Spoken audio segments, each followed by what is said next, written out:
thanks for tuning in, everybody that's tuning in right now. This is episode 2 of the Dynasty Lifestyle Podcast. We're well on our way, and I've got our man Khai Wu here.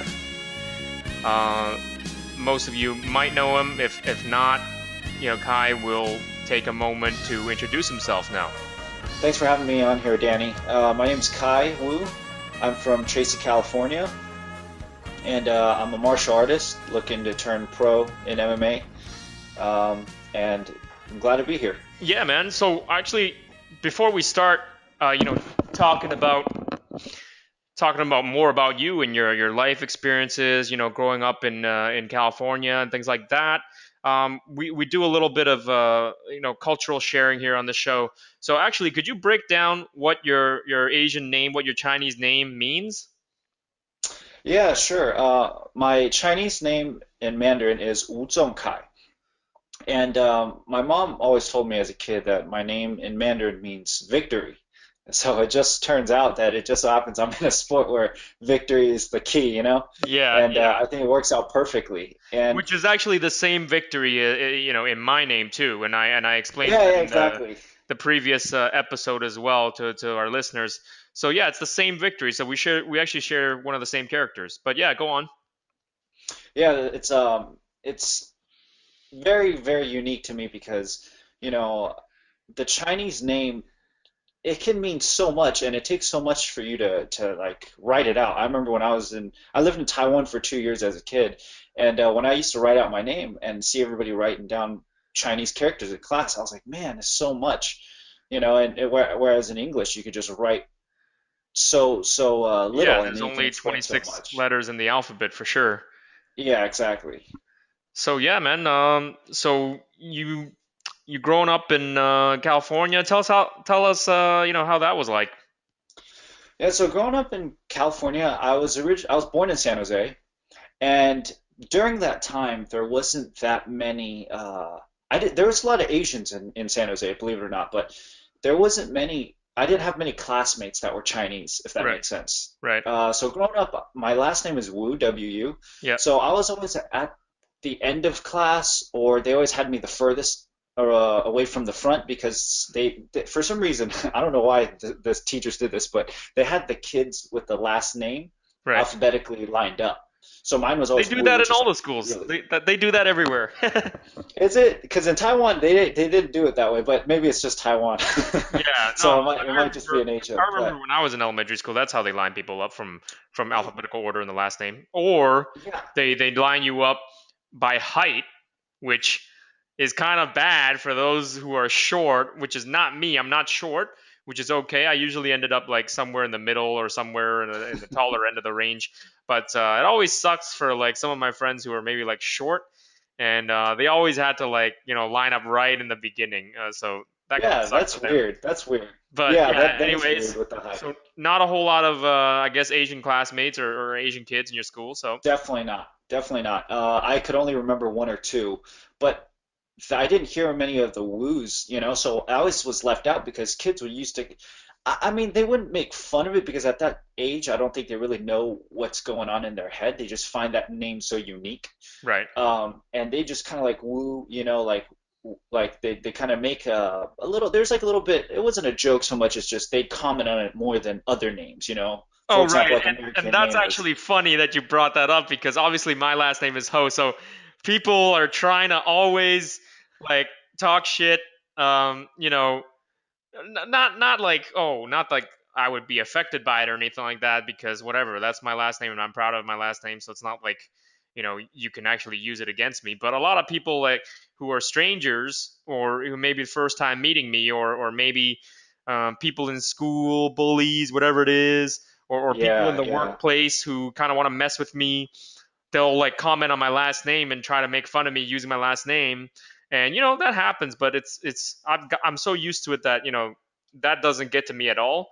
I just like I just either ignore it or I tell them like, hey, you better come up with something better than that if you want to make me upset. You know what I'm saying? Like that's lame. Like Yeah. that going for that is like the low hanging fruit. You know what I mean? You better come with something else, is what I'm saying. So I don't let that affect me at all. And it's because I'm proud of my name and I'm proud of my roots. So that doesn't affect me at all. But yeah, so they found your name particular, and maybe they, I don't know, did you get picked on or whatever? I did. And it wasn't just my name. Growing up, because I'm the small Asian kid, I'm the smaller Asian Sure. kid in class. I wasn't very athletic. Growing up, I wasn't athletic at all. I didn't play any sports. I never, I never really, because my dad, he's like a traditional Chinese dad, Right. or Asian, I should say Asian, because I feel like this goes for most Asians. Right. The dad's super strict about school. He's Right. not really into athletics because they don't believe in that. Right. So the problem with that is the culture in America is completely different. So Right. fitting in is a lot harder. And it's not that I was against school at all.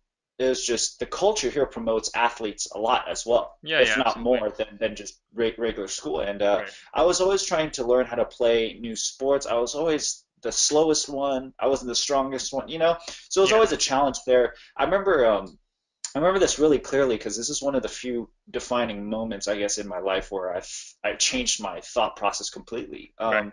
I was playing basketball and I was one of those kids that dribble with two hands Right. on Right. like with one ball. And then I Right. remember there's these kids that made fun of me, these group of kids. And when I usually play basketball, the two groups that I usually played with were African Americans and Hispanics. Right. Right. Right. And a lot of my friends are actually Hispanics now. I'm actually really good friends with a lot of Hispanics. And Yeah. one of my great teammates is he's African American. But the ones that I used to play basketball with weren't very nice, and they used to make fun of me. Right.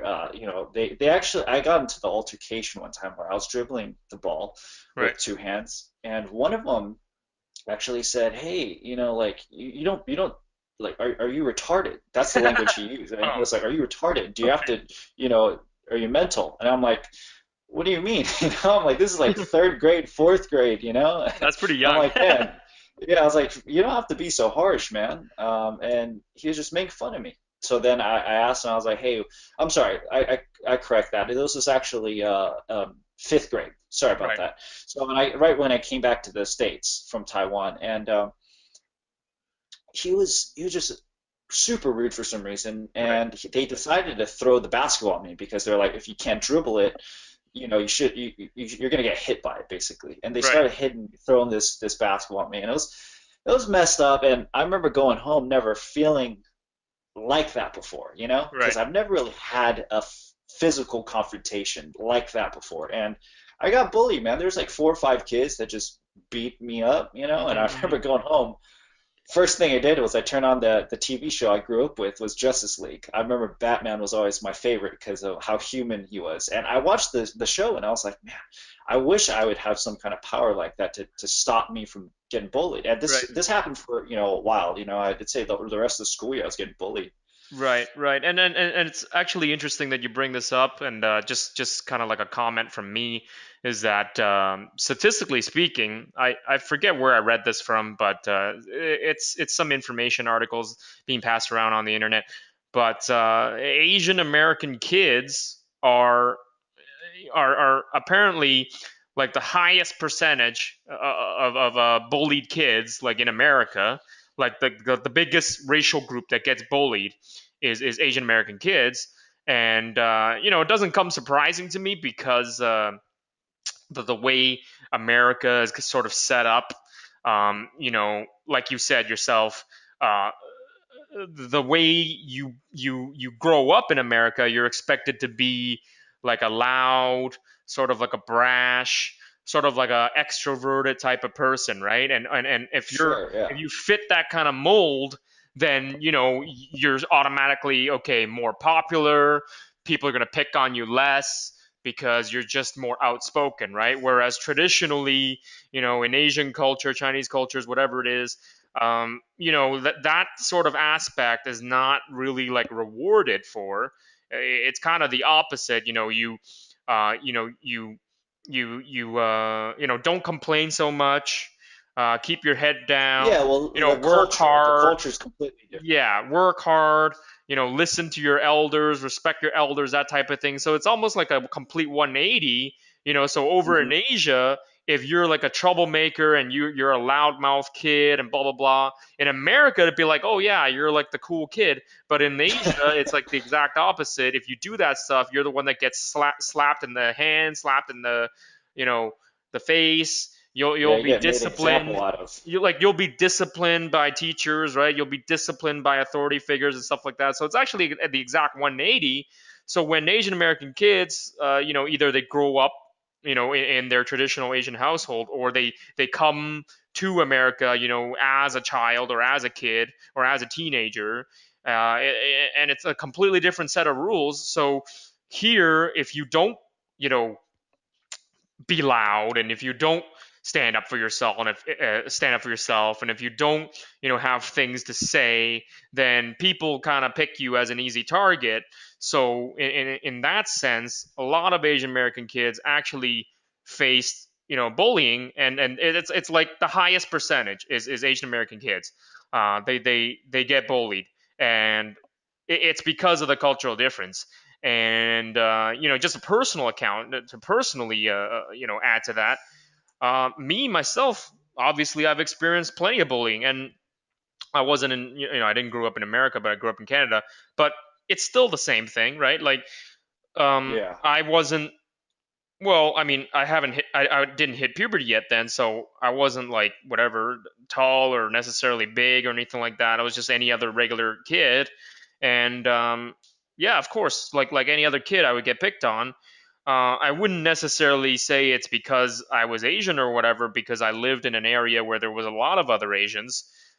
So almost, I would even say predominantly Asian. So I don't think my the way I looked, or the color of my skin or whatever had anything to do with it. It's more just typical, schoolyard kind of style of picking on kids, and yeah, and everybody was kind of getting picked on. But then I tend to, for some reason, I can't really quite say, put my, or wrap my head around it, but for some reason I would be like the most, um I don't know if the word sensitive is the word to use, but maybe I was at the time.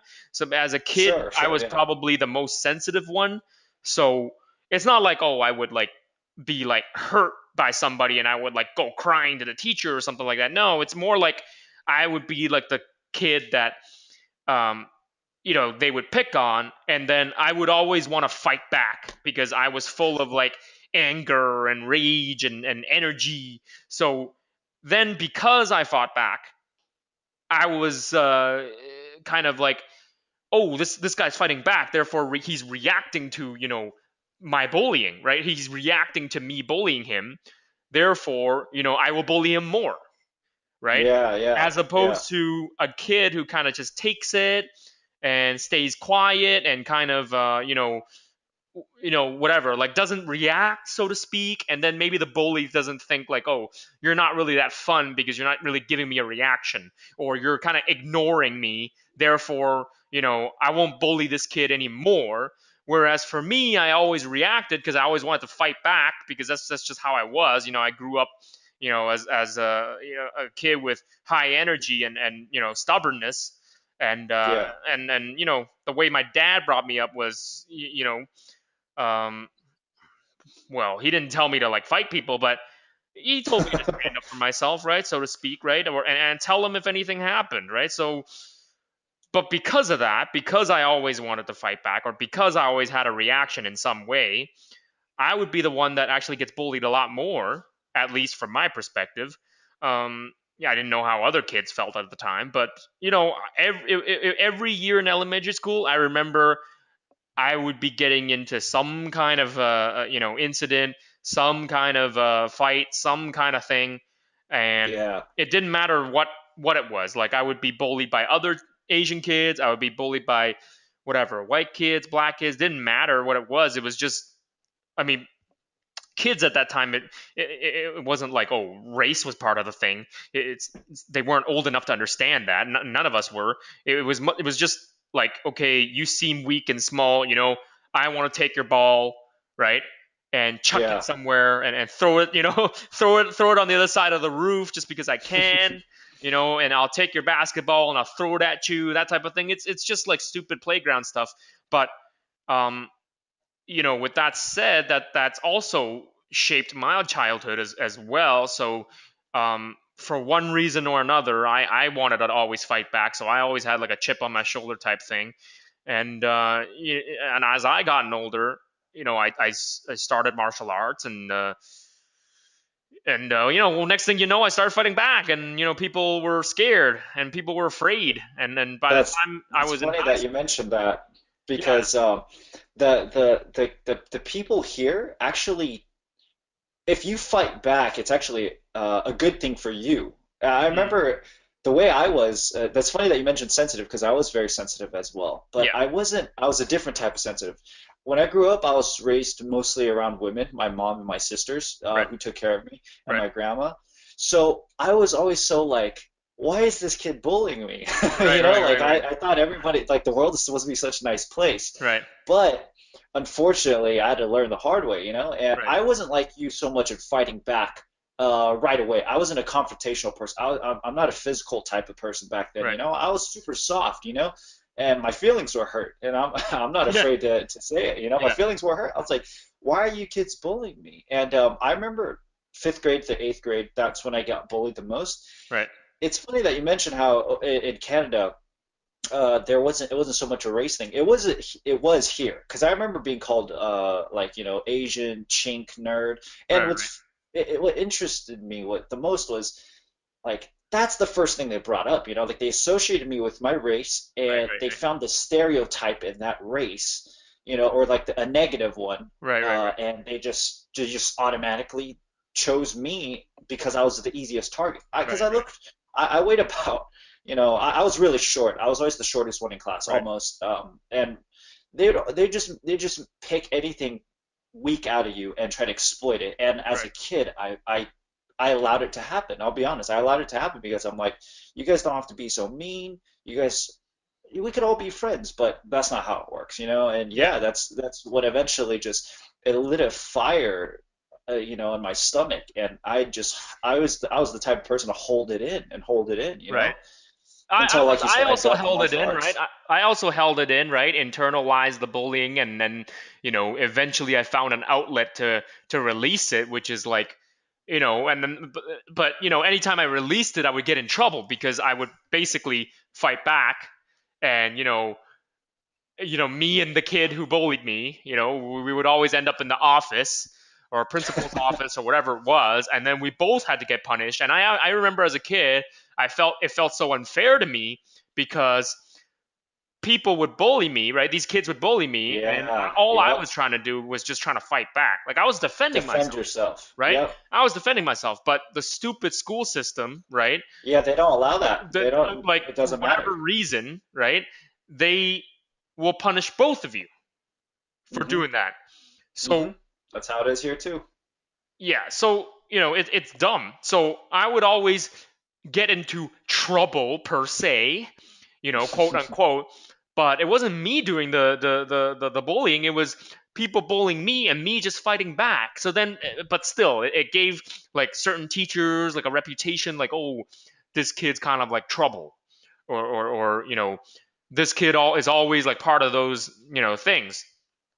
And it Yep. really sucked as a kid, growing up elementary school, where you get bullied and you're just trying to defend yourself, but then you also get uh, blamed for it, and you also get seen as like the bad guy or whatever. And I didn't want to be the bad guy. I'm like, no, I'm the good guy. I'm just defending myself and blah blah blah.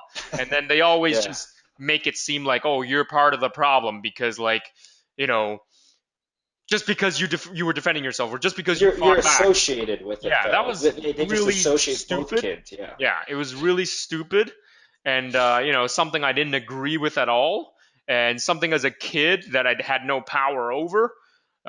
So it is what it is, and whatever. As I grew older and started taking karate, started taking martial arts, whatever. Um, Started fighting back in high school, and the bullying never stopped for me. Like the bullying, continued into high school, and Till this day. Till this day.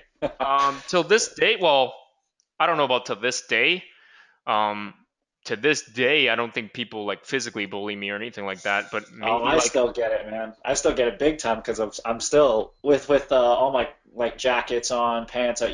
You don't look, I don't look big at all still. right, right, right. But maybe because you're still in school or whatever. But school for me was a while ago. So um, elementary school and high school, it was more like physical kind of bullying. It was like verbal kind of bullying. They would try to tease you. They would try to whatever. And then I remember like actually particularly a memorable one was in high school. So I was like a pro wrestling fan. Pro wrestling was cool then. It's not so cool now, but it was cool Yeah. then. So all the kids were into it, including me. So I was a real die-hard pro wrestling fan. So, I would wear like pro wrestling t-shirts to school and stuff like that. And, everybody else thought it was like stupid. Well, like only like one or two kids, like one or two of my like, Canadian friends, like white friends, I guess you could say, um, who watched pro wrestling with me, like they thought it was okay, but like the rest of the people, they would tease you and they would be like, "Oh, pro wrestling is gay," blah blah blah, say words like that, Mm, and yeah. I'd be bullied just because I'm a fan of something, right? So then this particular incident was this guy in high school, whatever. He just started like teasing me in class, and then this was in grade 9, so grade 9 high school. So teasing me in class, and then he, during gym, he would like have like coins in his pocket, and he would like throw it at me and stuff like that. Ah, And so it was just piling on and piling on, right? And I wasn't like I was like typical Asian kid. Like I'd be like, just accepting it, just taking it, and just building it up, right? Because I wasn't gonna like lash out and beat him up like on the spot, because then I'd be the one in trouble, right? So yeah, I'm yeah. just taking it, and then one time during lunch, there was a McDonald's across from our school, so I was at McDonald's, right? And then I was just eating with whatever, one of my friends at the time, whatever it was in high school, and those guys are completely useless. Like they're not like me. They would never fight back or anything. Like they're just completely useless, right? Like honestly, like I would use the p word to describe them. But so basically, they're not my friends, right? Like Dana Mhm. White, right? Like they're not my friends. He was never my friend. So um, they would never defend me, right? So it was always me sticking up for other people, but nobody ever sticking up for me. So that's why, like, I always got targeted, because I always felt like I needed to take on the role of a hero. I always felt the need to take on the role of a leader, and Oh show man, you people should have that grew up things are here. not right, right? And then show people that, hey, this is wrong, or blah, blah, blah. So because I stood up so much, you're like, hey, you always stand up to like defend people and defend yourself. Like we're gonna cut you first, type of thing. Like you're the grass that grows taller than the other grasses, so we're gonna cut you first, that type of thing. So, anyways, I was at McDonald's, mind my own business. And then the same kid who's been bullying me for a couple weeks, as I was walking out. So this white kid who was like dissing me, he says something to me, like he didn't even have to do this. Literally, I was walking out of McDonald's, I wasn't even like go in his way or anything like that.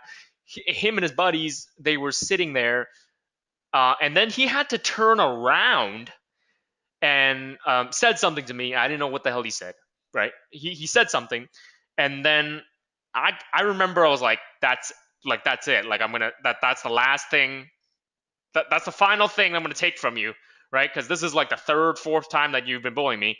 So I took my Coca Cola, like my Coke, my Uh-huh. beverage from McDonald's, and I took off the cap and I just poured it on him. Oh man. I was like, I just poured it on him, and then I had this whole strategy, right? So listen to this. It ended up backfiring, but this was my strategy. So I poured the Coke over him, and I Uh-huh. ran outside of the McDonald's, and I waited for him to chase after me, because I wanted him to chase after me, right? So I ran Yeah. out of the McDonald's. I stood there. I waited for him to chase after me. He chased after me. Obviously, he was wet and whatever, and everybody in the McDonald's saw, right? So he kind of got embarrassed, in front of his friends, and in front of some girls and stuff like that, right? So he would chase after me, and then I stood there and I purposely stuck my chin out. I was like, punch me, right? Like in my mind, I was like, punch me. Therefore, I could go to the principal and tell the principal that you punched me, therefore I can get you suspended, or I can get you expelled or whatever, right? So it ended up being the stupidest decision I've ever made, but whatever. I learned a lesson from that. But anyways, I stood there, I stuck my chin out, I let him punch me, so he punches me. Whatever. It was a weak ass, bitch ass punch, right? It didn't hurt me because I was training karate at the time, anyways. So it's not like that was anything new. So he punched me, and then he stopped after one punch, right? And I'm like, all right, cool. And then I just started walking from the McDonald's back to my school, and then everybody else was just watching me walk back, right?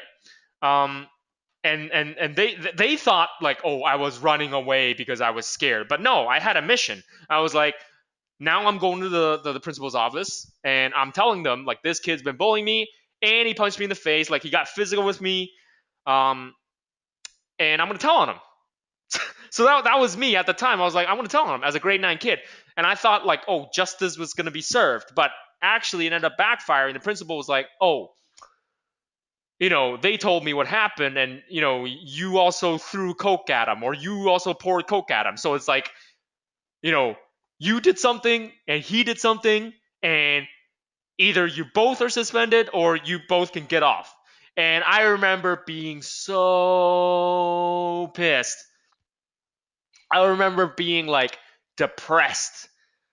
I remember being like the most depressed, pissed emotion I could ever feel at that time, however old I was. I don't know how old I was, what, 12 years old, 13 years old, whatever grade 9 is, right? So Yeah. as a whatever 13-year-old kid, just having that whole situation backfire on me, and the bully walking away with a smile on his face, and everybody at the entire school, right? Literally the entire school heard of that incident and was like, "Oh, Danny's a pussy or whatever. Like he ran away from the fight, and like he was scared and blah blah blah blah."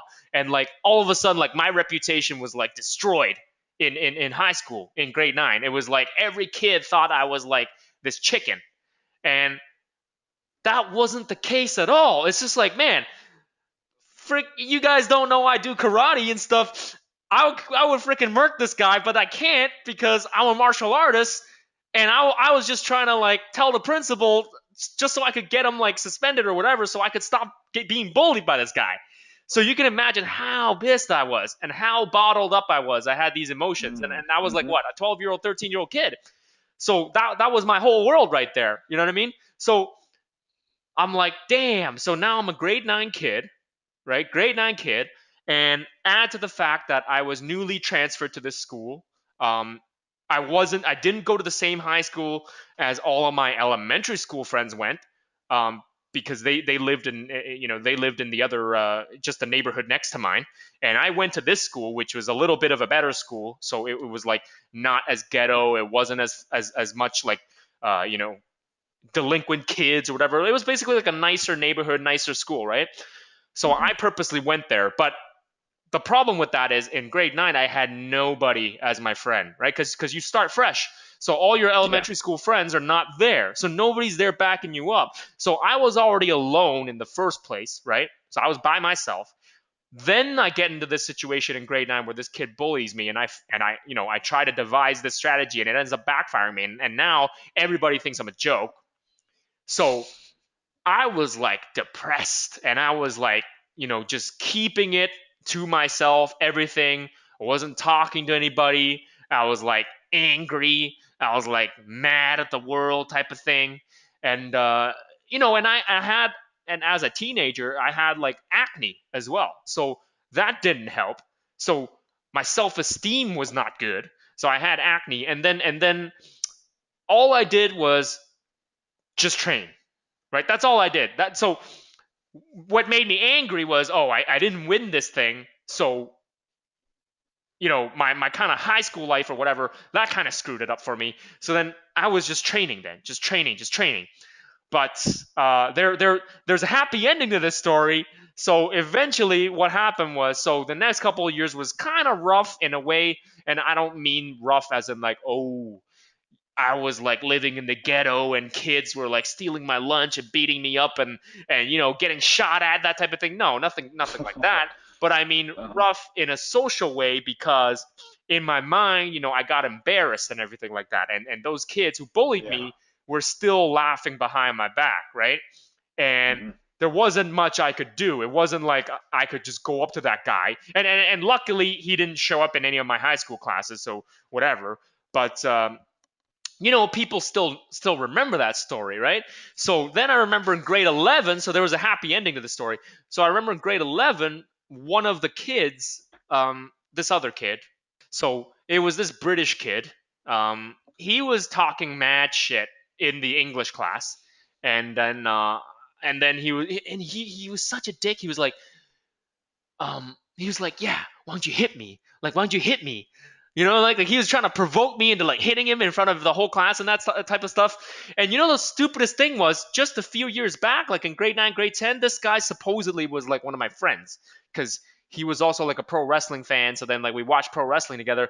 But then like in grade 11 or whatever it was, like I guess he got like peer pressure to like bully me or whatever it was. Whatever, it doesn't matter. Like I don't trust him. So like I said, he was never my friend. So he started being a dick to me in class, and then I was like, all right, like after this class is over, I'm gonna like beat this guy up.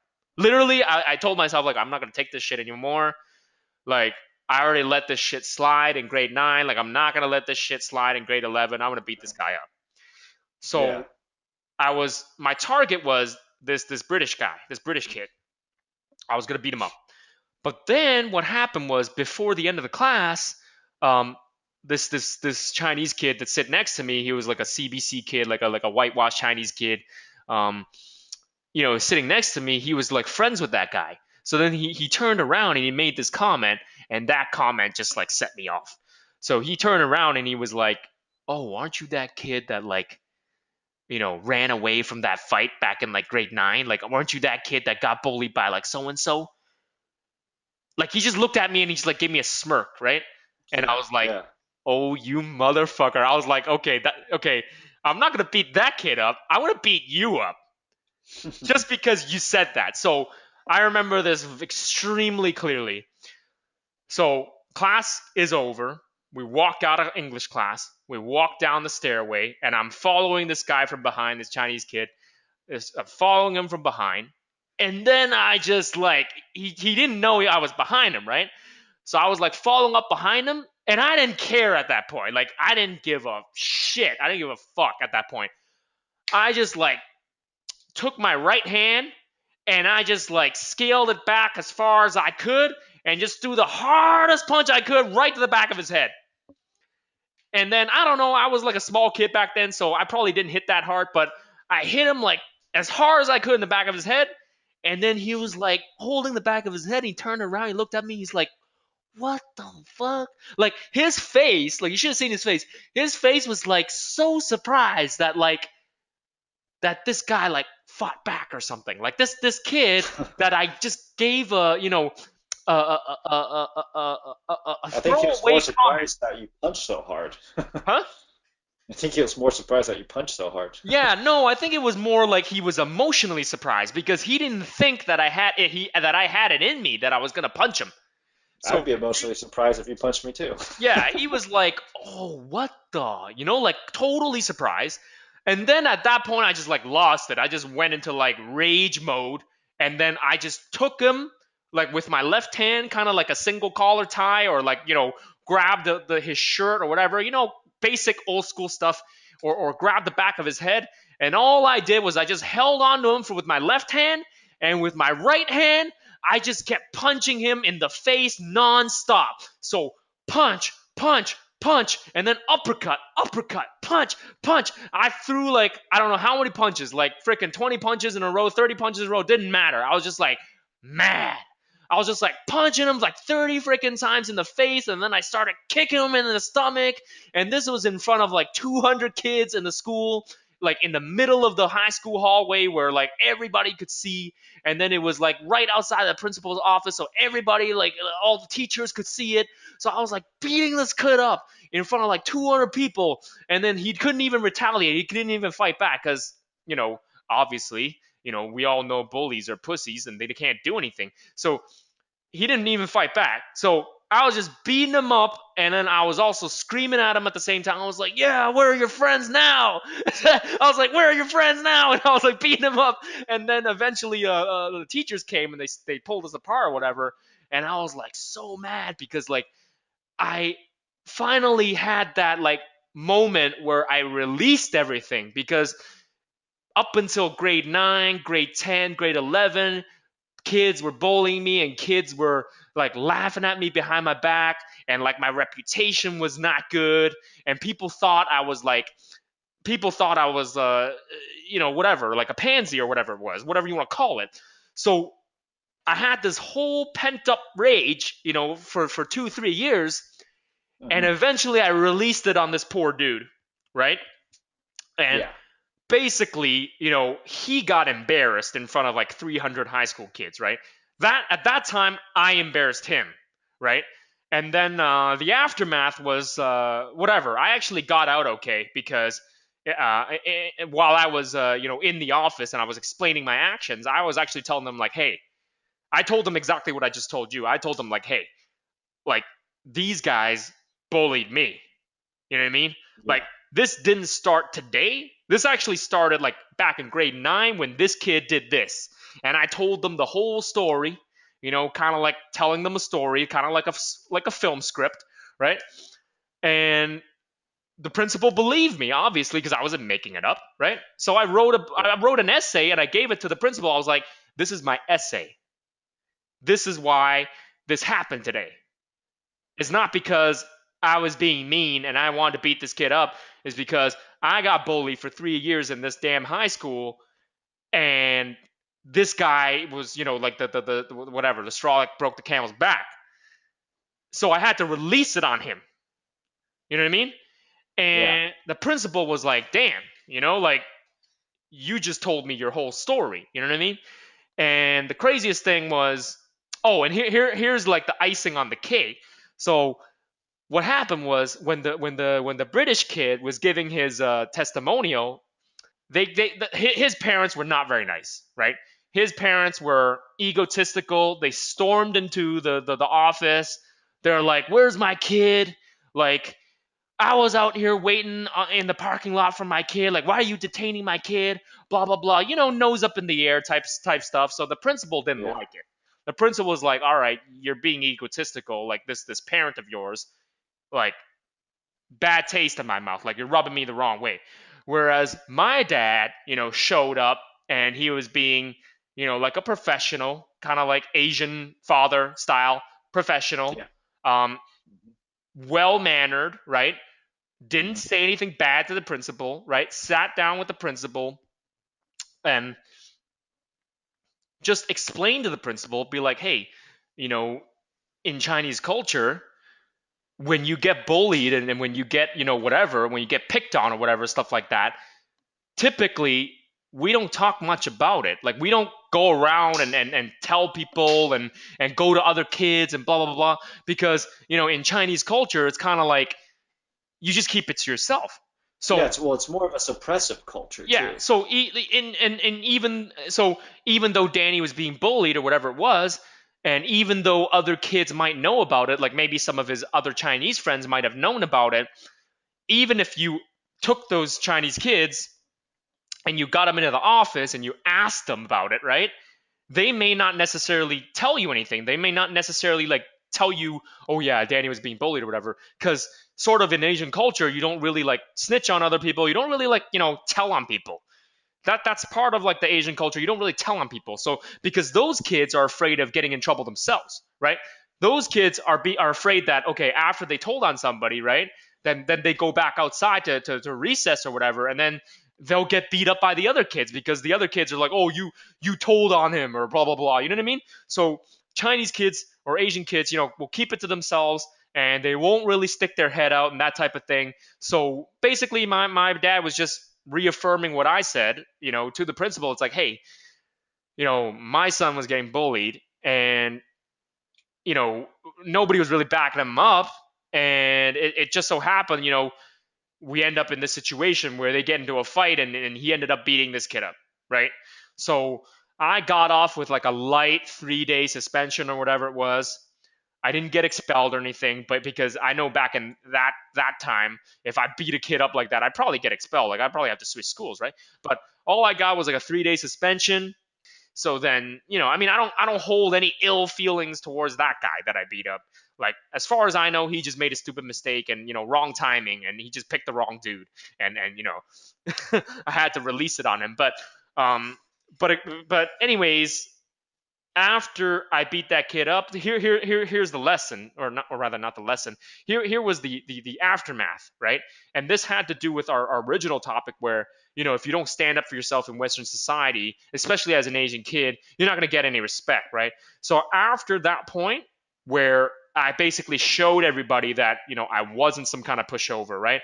I wasn't some kind of like weak kid that you could just push around. After I beat that kid up, everybody in the school knew.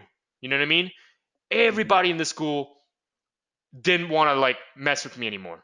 Everybody in the school didn't want to talk shit to me anymore. And not that I'm saying like, oh, looking back, yeah, I'm so proud, like, oh yeah, I'm so proud of beating that guy up. Like, of course not. I wasn't proud of beating that guy up, but it was just me as a kid, you know, having all those emotions, and then you just had to like release it at some point, right? Yeah. And luckily for me, I released it at a time that the repercussions were minimal, right? It was only like a 3 day suspension, and Hmm. and I was lucky enough that I released it early enough that I still enjoyed the rest of my high school life. I enjoyed the rest of grade 11. Grade 12 was a great year for me. I was, president of the high school martial arts club. I was Oh, popular. nice. Girls Nice. liked me, that type of thing. So, um, it had a good turn to it. It had a positive turn to it. But the thing you can take away from this, though, anybody who's listening, is kids out there at some point, like, there's gonna be a release, right? And some kids are able to deal with it better, right? They release it in some other way. Some kids maybe don't need to release it. They're not that sensitive to it, right? They don't hold it in as much, so they kind of get over it quicker, right? But Yeah.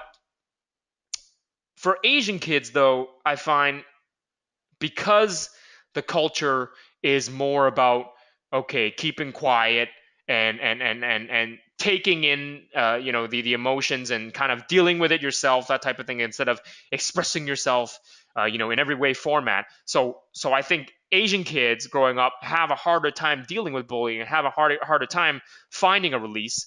And the real unfortunate ones are the ones that get bullied all their life, and let's say they didn't even train martial arts, right? So let's say if I never trained martial arts and I couldn't have even fought back, right? Like if I never trained, then I would have never fought back, and I would have taken that, right, and I would have carried that into college, right? Or I would have Yeah. carried that into university, right? And that just gets worse and worse, because once you get into college and university, then it's like, okay, the partying, the Well, I think at that level, your self-confidence is just so low that you would just keep to yourself most of the time. I mean, I still when I'm in college, I still see occasionally some of those kids that walk around that you can just kind of get that vibe. You can just read off of them that they've been bullied most of their life. So when they walk around with their head down, the yeah, shoulders hunched, you know. You could just tell by their exactly. body language. Exactly, and that's a big problem with Asian kids, Asian American kids. Literally, it is a problem thing, and it's not that, oh, white kids don't get bullied, it's not that black kids don't get bullied, or Hispanic kids. No, everybody gets bullied, but Everybody gets we're bullied, right? speaking from our point of view because we're Yeah, both Asian and we both grew yeah, up that and way, you know. we can relate to that, and I'm sure other people can relate to. Everybody's got their Yeah, own kind of way of dealing with it, but statistically speaking, and also coming from a personal standpoint, Asian kids deal with this problem, and it's a much harder thing for them to deal with. So if by unfortunate circumstances they also have really traditional Asian parents who don't really believe in helping them out in that way, or don't really understand their social life, right? Then really it just falls on that kid, right? Whether that is a boy or a girl, that kid to deal with it. And it's really hard for them, because once they get into the college age and university age, so much peer pressure, right? Even more so than high yeah, school. It's like even worse, because now supposed to be 18, 19, 20. You're supposed to be socializing with the opposite gender or whatever it is. You're supposed to Yeah. be part of the parties and things like that. You're supposed to have a social life. You're supposed to be drinking. You're supposed to be hooking up, all that kind of stuff. And a lot of these Asian kids, they grow up, and especially the Asian guys, not so much the Asian girls. That's a topic for another day. But more so the Asian guys, they get shut out of a lot of these opportunities. They get shut out of a lot of these parties and things like that is because the bullying and sort of the social, society not really accepting them, right? As we said before, stuff that we touched on in the last episode, Yeah. and stuff that we're touching on in this episode, because of their race, right? Because of what they look like. Um, Whatever, stereotypes, whatever. So Yeah. they get shut out socially. So all of a sudden, they're not the cool kid, so they don't get invited to these parties, right? Their self esteem is low. They Yeah. feel they're not included, and then plus the history of bullying and them not having a way to deal with it. Um, the problem compounds and compounds and compounds, and they end up being very alone in their college years or university years. The only thing they can do is study, right? Because that's what Asian parents want them to do, and that's what they're working on.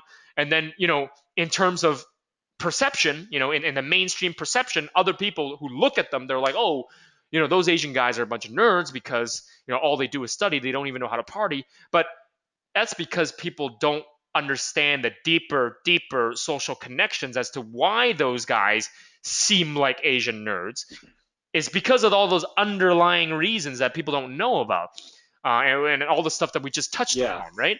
Growing up, how they're supposed to, taught to react, and the difficulty of them expressing themselves, and and it gets worse and worse if they don't find a way to fix the problem uh, as soon as possible. So they turn to video games, they turn to studying, right? They turn Yep. to and possibly drugs as well. I'm sure as an escape, right? They Yep. would turn to drugs, and eventually when they graduate, right, and they go into society and they go into the workplace. They're an engineer, or they're a typical IT guy, or they did their masters or did their PhD or whatever it is. The, then the problem is almost like life ending at that point. So at that point, they may be very IQ smart, but their EQ abilities is almost like that of a child. Okay. And also, if you think about it too, when they end up having a family and then they have kids, the whole cycle restarts because that's the only thing they know. Right. So No, it goes no, back but to here's the square thing though. one. Not don't even like jump far that ahead though, because a lot of the Asian guys that grow up nowadays, they'd be lucky to even, you know, get married.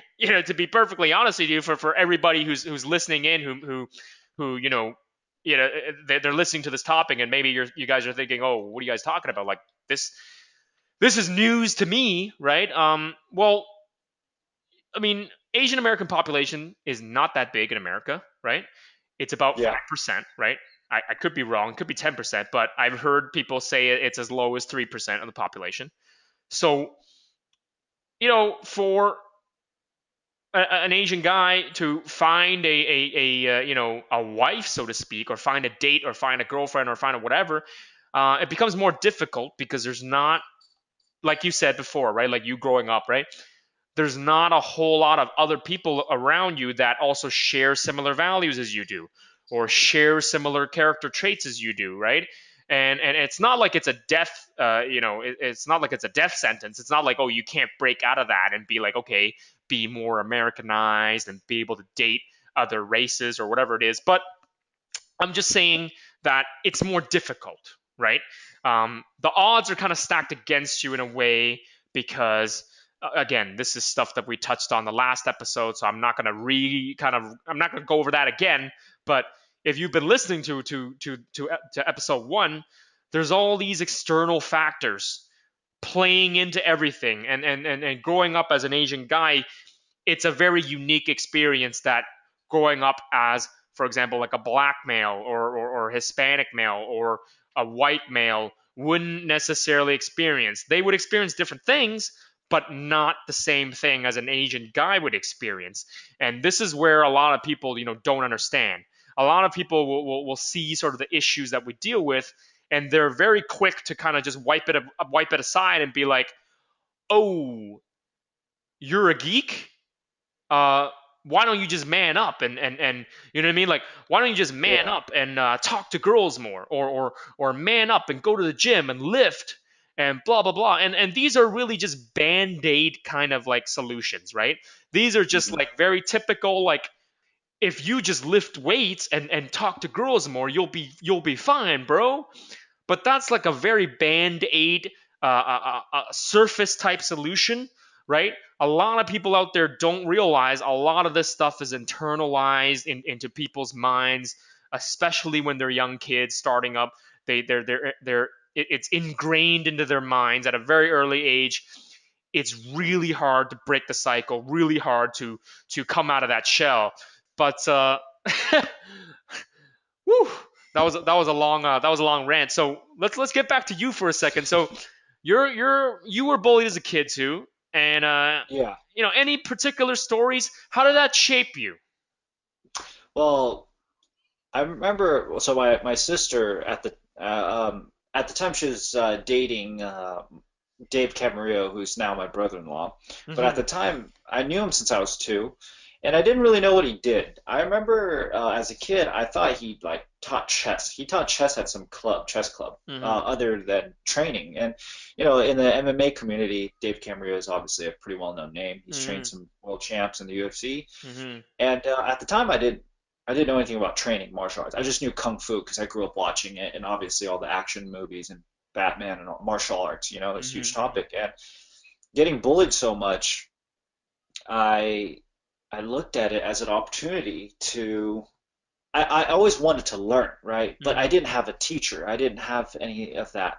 So when I went to Taiwan to study more about learn about the Mandarin language, and learn to read and write, when I Hmm. stayed there from third grade to fifth grade, um, I just was so focused in school I didn't get the opportunity. And when I came back, I realized I'm like, hey, you know what? Over there, I may have got along with the kids pretty well, but over here, it's a completely different culture. Because I just kept changing schools and moving from a country to another. And coming Hmm. back here, I remember I started training as soon as eighth grade finished for me. I started training after eighth grade, and I did jujitsu when I was at that time. And Hmm. when I was doing jiu-jitsu, I didn't really know what it was so much because I was like, well, it's not like kung fu because there's no punching, right? And Hmm. I just remember me showing up to class, and I was always put in the adults class because my brother-in-law Dave just did that, and at the time he was just my sister's boyfriend. Hmm. And then the more I trained, the more I kind of liked it, and I had a passion for it. But still, the sport that I wanted to prove the most was basketball because obviously that's that case that happened with me, that one situation. Hmm. And so I started practicing every day. I was as soon as school ended, from 3 to 8 o'clock, probably I was at the basketball court. Hmm. I was just shooting, and I got really good. And I Hmm. actually ended up playing a lot of basketball for in high school. Um, but the thing is it came to my senses when I started wanting to be able to beat the people I was training with, if that makes sense, Right. Because I was basketball, if you lose, you just run the game back, you just run it back. But in Right. jiu-jitsu, if you get tapped by somebody, there's that ego of you, that, in my opinion, which is healthy. But that ego gets you. You're like, Right. I want to get that guy back. He shouldn't be able to tap me. Right. And then progression as martial arts feels great when you get a new belt or stripe. So in jiu-jitsu, it's just slowly just started getting to me, and I was like, man, I got to do this. So eventually, I decided to stop basketball. That's not something I want to pursue anymore. Because eventually, as a kid, you're like, oh, I want to go NBA, NFL, that kind of stuff. Right. And and everybody in my school was into basketball. But then I started. freshman year, I started wanting to be a little different. I started Muay Thai around that time, which is finally striking, because Chinese Kung Fu, you're always punching and kicking. Mm-hmm, So mm-hmm. then I started realizing striking was the way to, like, I loved it. Striking was the thing that right away I fell in love with. Jiu-Jitsu, it took me a little bit while because, you have to move kind of awkwardly. And striking, my first Muay Thai coach was Steve Del Fiero. And he was my first coach. I was 14. I did a lot of striking with him, and freshman year, I can't tell you because we're talking about bottling up the emotions, right? So freshman year, I remember I was the biggest jerk ever Right. because I was like, I know how to fight now. Right. Anybody that wants to pick on me in high school, that's a big mistake. Right. And what's funny was freshman year, I just, man, I did not realize how much of a jerk I was because I Right. thought I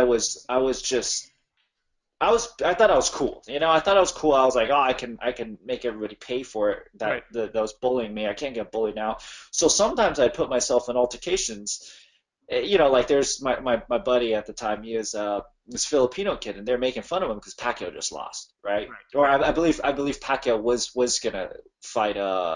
They kept saying he was ducking Floyd Mayweather or whatnot, and Right. these kids just started making fun of him. They said he looks like Manny Pacquiao, my friend, and I'm like, hey, just leave him alone. Right. And they didn't know I trained Muay Thai at the time because I kept there's no Instagram or Facebook when I was freshman, not yet. Right. So then I started going up to these kids, and I just, even if they just made a small comment and just like, oh, you look like Manny Pacquiao, and I just be like, okay, so you want to fight? I just throw random stuff like that out there, and I was a huge jerk, and I didn't realize. I was like, why doesn't anybody like me? I thought I was cool. I train, I'm stronger, I'm faster now. Why doesn't anybody like me? And I realized, my actions. So growing up, like I said, I was my mom, and I was raised by my a lot of women, females, my sisters, my mom. I just Right. started realizing that a lot of these lessons my mom wanted me to learn, and she was like, you got to figure out your own road. So I realized how much of a jerk I could be freshman and sophomore year. Mm-hmm, mm-hmm. And then I wrestled with the wrestling team, Yeah. and I started realizing that I was like, man, you know what? I need to change my attitude a little bit because when I was wrestling with the wrestlers, 'cause keep in mind I did jujitsu Right. and then I did Muay Thai, so my takedowns weren't solid still, So Right. in practice, if somebody took me down, I'd just be like, well, I can beat you stand up. If we just went punching and submissions, I'd beat you up easily. So I had an ego. I had a huge ego. Slowly, I trained more. I got more serious into training. My brother-in-law Dave I started competing.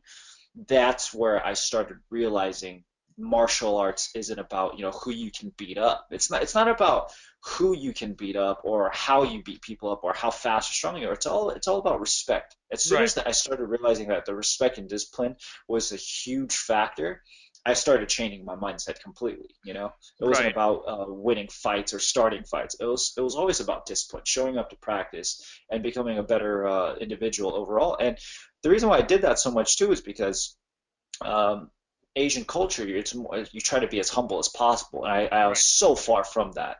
Right. And I was like, man, I got to go back to the roots. I got to go Right. back to the roots, and that's where my mom really came in and helped me out. And she was I mean, I can't say anything negative about my mom. She's the best. She really paved the way for me to become a better person overall. Yeah. And it's interesting you brought that up, and this just actually popped into my head. And martial arts, it's interesting why you said, hey, I used to do basketball, and then eventually I got into martial arts, and then I dropped basketball and I went into martial arts. hmm And sorry, what was the reason why you dropped basketball and you went into martial arts again? What was the exact reason? because basketball was my passion. However, when I played more basketball, my jujitsu was lacking, right? Right. Because you can't balance the two out like that. Right. So then when I was playing a lot of basketball and getting better, when I go to the gym and train and roll, I'd get Right. tapped more. And I was like, I want to start competing against the grapplers Right. more. Right. I Right. wanted And to put more time. right. So with this point, which just made me realize, um, for me, it was kind of the same thing. Not exactly the same thing, but it's kind of the same thing. So I would be doing other sports, right? So my first Yeah. sport as a kid was actually baseball. So I really like baseball because I could sprint really fast. So I would just hit the ball and I could sprint right to the first base and just steal bases and stuff like that. So I like baseball. But the problem with it, I was growing up was I always had to rely on other people to play this game because it Yeah, was a yeah, team yeah, sport, right? So yeah. um, I had to be like, oh, let's get together and let's go. Let me join the softball team or whatever it is. And I always had to Uh-huh. rely on other people just to start a game, just to play. And I got so impatient with it because I had so much energy. And then once I discovered martial arts, once my cousin, introduced me to karate, and I got into karate, I was like, this is so much fun. This is so much better than all those other ball sports that I'm playing. And those ball sports no longer interested me because I'm like, man, I don't need to rely on a teammate in order for me to go do this thing. I don't have to go and get 20 people to play this game. I could show up to karate or I could show up to the gym anytime I wanted to and just train all the damn time and get better and get better and get better because I was such a focused individual. I was such a motivated, high energy type of individual. So I was always just like, once I found martial arts, it was always just like, screw everything else. Like, martial arts is the thing. And um, to me, it was also, I guess you could say it was also an ego thing. I'm not even too sure now, but I mean, I always remained pretty well. I don't know if I should say I always remain humble, but I think I went through a transformation as well. Like early on, like I would, be good at martial arts, and I would be, a little bit cocky and stuff like that. But eventually, obviously, I understood what martial arts is about, and by the time I was in high school, I was already like try to be a respectful person and all the way through and obviously the story that I just told you and why I didn't fight back in the very first incident of bullying in high school was because I was trying to be a humble guy. I was trying to be a martial artist. I was trying not to fight back and stuff like that. So um to branch off of that, I always wasn't very intrigued in ball sports because what happened in ball sports all the time, whether it was basketball or whether it was baseball or whatever, was that because they were young kids playing these sports, right? And even straight up into the adults, right? Even if you play these games as adults now, it always like people's egos always clash, right? And always Yeah. ends up like you ending up like, okay, some guy fouls you or some guy like hits you in the crotch on purpose or something like that, right? And then a fight breaks out or whatever, right? So I was Yeah. so tired of that BS. I was like, dude, you guys are a bunch of like teenagers, you guys are a bunch of thugs like trying to play basketball with each other, and you guys are trying to size each other up, instigate a fight anyways. I was like, Well, see, that's if that's you're the so thing tough, too. right? If you're so tough, why don't you stop kicking a stupid ball around on the field and do martial arts like I do, and then let's Exactly. fight each other, Exactly. right? Yeah, Like, exactly. like, That like that's it makes another no sense mindset to me, too. right? So that's why when I explain martial arts to people, to people that don't do martial arts, right? Whether they were a teenager, whether they're an adult, and I still tell people that now, I'm like, dude, if you play a ball sport, that doesn't impress me. You know what I mean? Like Hmm. if you play badminton or you play soccer or you play basketball or whatever, like that doesn't mean anything to me because like really what it is, really what sports is humans who got together and wanted to see who is better than another person, right? But Yeah. they want to do it in a civilized way. So they're like, okay, we're gonna make up a game, we're gonna make up a set of rules, right? And we're gonna, Yeah. whatever, chuck this ball around in the air. We're gonna score it on each other, and then we're gonna win, and then we're gonna take that win, and we're gonna be like, we're better than you because we beat you, at this game. You know what I mean? But Yeah. but ultimately, it's a stupid game Well, because it's also it's a based on a team. set of rules and it's Yeah. well, okay, fine. Like I don't want to like diss team sports and stuff like that. Obviously, team sports, there's a lot of camaraderie, there's a lot of teamwork, there's a lot of strategy behind it, there's a lot of, Yeah. you know Yeah. what I mean? There's all that to it. I'm not making fun of that part. What I am making fun of is bullies and thugs and guys who feel like they want to prove something and they're like, all right, you want to go? You want to go? All right, let's go one on one. And I'm like, what does that mean? You know what I mean? Yeah. Like you're gonna Yeah. beat me in a game of hoops. Like, big deal. You know what I mean? Yeah, yeah. Like step into the ring, step into the cage, step into the mat, and let's fight, right? Well, Because I that's think the that's ultimate test, right? That's the ultimate test of whether you're actually better than somebody. Because you can't make excuses, right? Because if you're in a ball sport, you're like you can make a bunch of excuses. You're like, oh, my teammates sucked. You know what I mean? Or I lost because my teammates let me down, right? well, see, that's why team sports is so popular too, because you're not alone. Right, You know what I'm saying? You're not alone out there. right, Look at some of the most of the popular sports like basketball. That's one of the reasons why a lot of kids nowadays get into team sports because you get to hang out. You know, it's a group effort. You know, right. like one of the whole reasons why I got into basketball because everybody was playing basketball. There's no topic for me to talk about. You Right. know, I got into basketball because I'm like, oh, you guys play it. So during lunch I could play with you guys. You know, Right. and that's what everybody liked. Everybody thought the point guard or the quarterback of high school is cool, right? Nobody talked about what you Yeah. do outside of school because nobody cared. When you go home, nobody really talks. You know, that's Yeah. why I really got into basketball. But yeah, Hmm. as you were saying, you know, the serious stuff comes from martial arts. You know, or I shouldn't say serious. I should say the you know when there is that ego that gets involved. You know, Right. you just kind of I kind of go back to like, well, I'll just choke you if you try to That's exactly to what I mean. push me That's down. exactly what I mean. You So if we're know what playing I'm saying? basketball, if we're playing soccer, and this guy acts super cocky and he does a slide tackle and he kicks me in the kneecap, right? And I'm like, Yeah. what the hell's your problem? Like, you want to fight then? Then I'll just kick you. Yeah, yeah, Like yeah, straight yeah, up. yeah. Like, stop playing soccer then. Stop pretending that you're better than me by kicking a ball around on a net. Like, let's fight. You know what I mean? That's my Yeah. mentality, right? But obviously I'm not like that now. But like back then I was like, yeah, like just fight then, So that's why I didn't bother with ball sports. Well, also another thing to mention too that you know obviously I don't think there's anything wrong with playing team sports. I think it's a great thing. Hmm. But the problem I personally had, and this may completely be untrue to a lot of other people, but for me, is there was I'm the type of person if I do something, I want to be the best at, you know? Right. So when I played a lot of these sports, even I was one of those kids. Most people wouldn't like me because I was like this in sports, but I was like the Olympic guy in the sports. You know, I want to be the best. I want to win. Right. But I wasn't rude about it at all. But if we play basketball, I get really serious. You know, I wouldn't. You know, I wasn't a guy who called fouls or not. I wanted to win each game Right. in PE. But the problem with that was nobody took it seriously. You know, like I would be the only one trying to just prove myself to everybody because Right. of my roots growing up, the way I was brought up, and the way had to deal with bullies. I always wanted to be the best at that sport. So if we Right. played basketball, I would want to win. If we played soccer, I'd want to win. So Hmm. I was really competitive.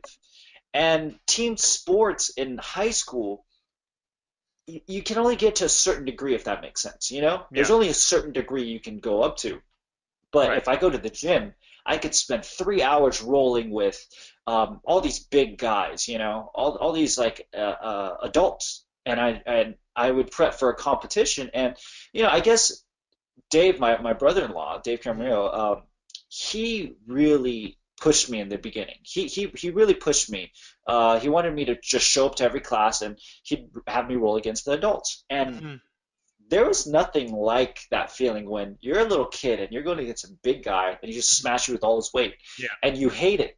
Yeah. But there's something about it that it just incites challenge, you know? Yeah. Exactly. It incites a conflict and incites challenge. Whereas in basketball, if I just this was just this other kid, he just scored on me. Yeah, our team lost. Okay, well, get to go home all happy still. I get to have some Exactly. like KFC or McDonald's after the game. It's fun. But Exactly. then in jiu-jitsu, yeah, I got tapped. Yeah. It's great, like but I want to get them back. And there's the seriousness to it where, Yeah. in jiu-jitsu you could almost go all out and not have anybody complain. Right. Whereas a lot of the other kids I played with, man, every 3 seconds he gets hit with a little shoulder check and he's like complaining about a foul. Yeah. Yeah. And I'm Yeah. talking about practice. I'm not even talking about game. If you're talking about the game, yeah, it's part of it, sure. But when you're just playing in practice and you're talking about you sprained your ankle and you tape yourself up for like half the practice, I remember even on the wrestling team, there's this kid, and I'm not going to drop any names, but he used to tape himself up for half the practice before Yeah. he would actually start practicing, and I Yeah. couldn't stand that. Yeah. Those are the types of people that I'm not saying you're weak or anything. I'm not trying to say anything negative about those people, but Yeah. personally for me, I just didn't want to associate myself with those people because I felt like you're holding me back, you know? Yeah. And I just, because there's so many people better than me. Right. That's what I mean by holding me back. I'm not saying I'm the best, but I'm saying they were kind of holding me back because I wanted to run 10 miles ahead. You know, Hmm. I wanted to get 10 miles ahead, whereas you can only travel 5.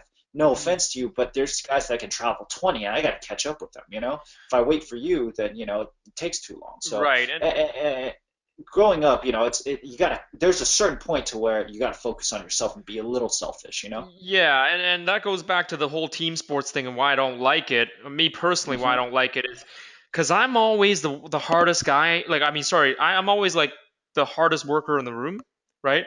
I'm Yeah, always the yeah, guy that's training and working hard and like hustling for the ball and whatever it is. And usually I'm the guy that puts in the most effort, right? And same thing with yeah, yeah, school yeah. projects. Same thing with school projects. I'm always the one, okay, putting in the work, taking the leadership, getting the work done. And I always hated relying on my teammates who were Yeah, lazy, right? Who didn't want to exactly, do the work, who didn't want to hustle for exactly. the ball, who didn't want to win, right? Because I always wanted to win. So that's why martial arts was so attractive to me, is because, man, if I'm in this karate match, and it's like, best out of 3 points, you best believe I'm winning this thing. You know what I mean? Because it's Yeah, one on well, one, pure competition. I want to beat this guy, right? It's also there's like it's not table tennis, you could get hurt if you don't practice that hard. You could get hurt, you know what I'm Yeah. saying? Even in point karate tournaments, there's still a level of physicalness where you Well, could get yeah, hurt. yeah. Like when you get to, the black belt level and you get to like, the competitive level, people hit, right? People hit you for real and Yeah, stuff like that. So, um, exactly. and I'm like, anytime I got into those team kumite matches, like those Hmm. team Hmm. sparring matches, Yeah. that would just piss me off as a kid. I would be like I would beat the like I literally I remember this. I was like a blue belt in karate at the time. I was like whatever, 11 years old, 12 years old, whatever, right?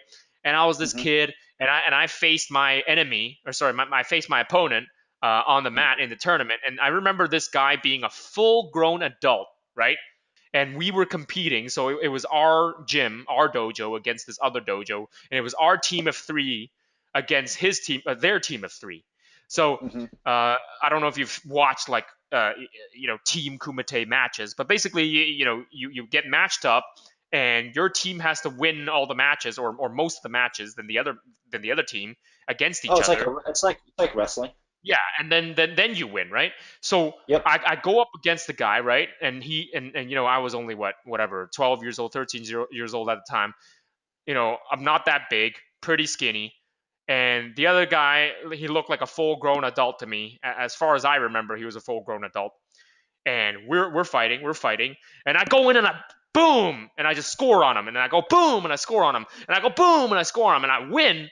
Yeah, you know, I beat that guy who's like an adult, and I go back, I sit back down, and then my teammates go up, and then they all lose. And then I'm like, dude, I just won for nothing because you all lost and we lost as a team. And I can't help Yeah. you, and I can't help you. I can't go in there and fight the match for you, right? So that just made me even more motivated. Basically, I'm like, you know what? I hate relying on teammates. I'm selfish, right? I want to do martial arts because I want to get better and I want to be really, really good and I want to compete and, fight and all that type of stuff. So that, made me realize that I don't like team sports. It's not because I Hmm. don't like working with other people. Don't get me wrong. It's, I don't like the fact that there's a big chance for you to lose, and you'll lose not because it's your fault. Like it's like things you can't control, right? So I Yeah. like Yeah. to be, the guy that, you know, if I lose, like, hey, it's on me. I can't blame anybody else. Like I Exactly. like that Exactly. challenge, right? I It's like accountability. taking everything, it's my responsibility. You know what I mean? Hmm. And I don't get to blame anybody else for it. If I didn't go to train and if I didn't cut weight properly and I didn't diet properly and I didn't do my strength conditioning properly and I didn't do my cardio properly, then I'm going to go in and I lose the fight because of that. That's Yeah, that's it's on on you. me. Yeah, I exactly, can't blame exactly. anybody else for that. And I like that because I know that makes me disciplined, right?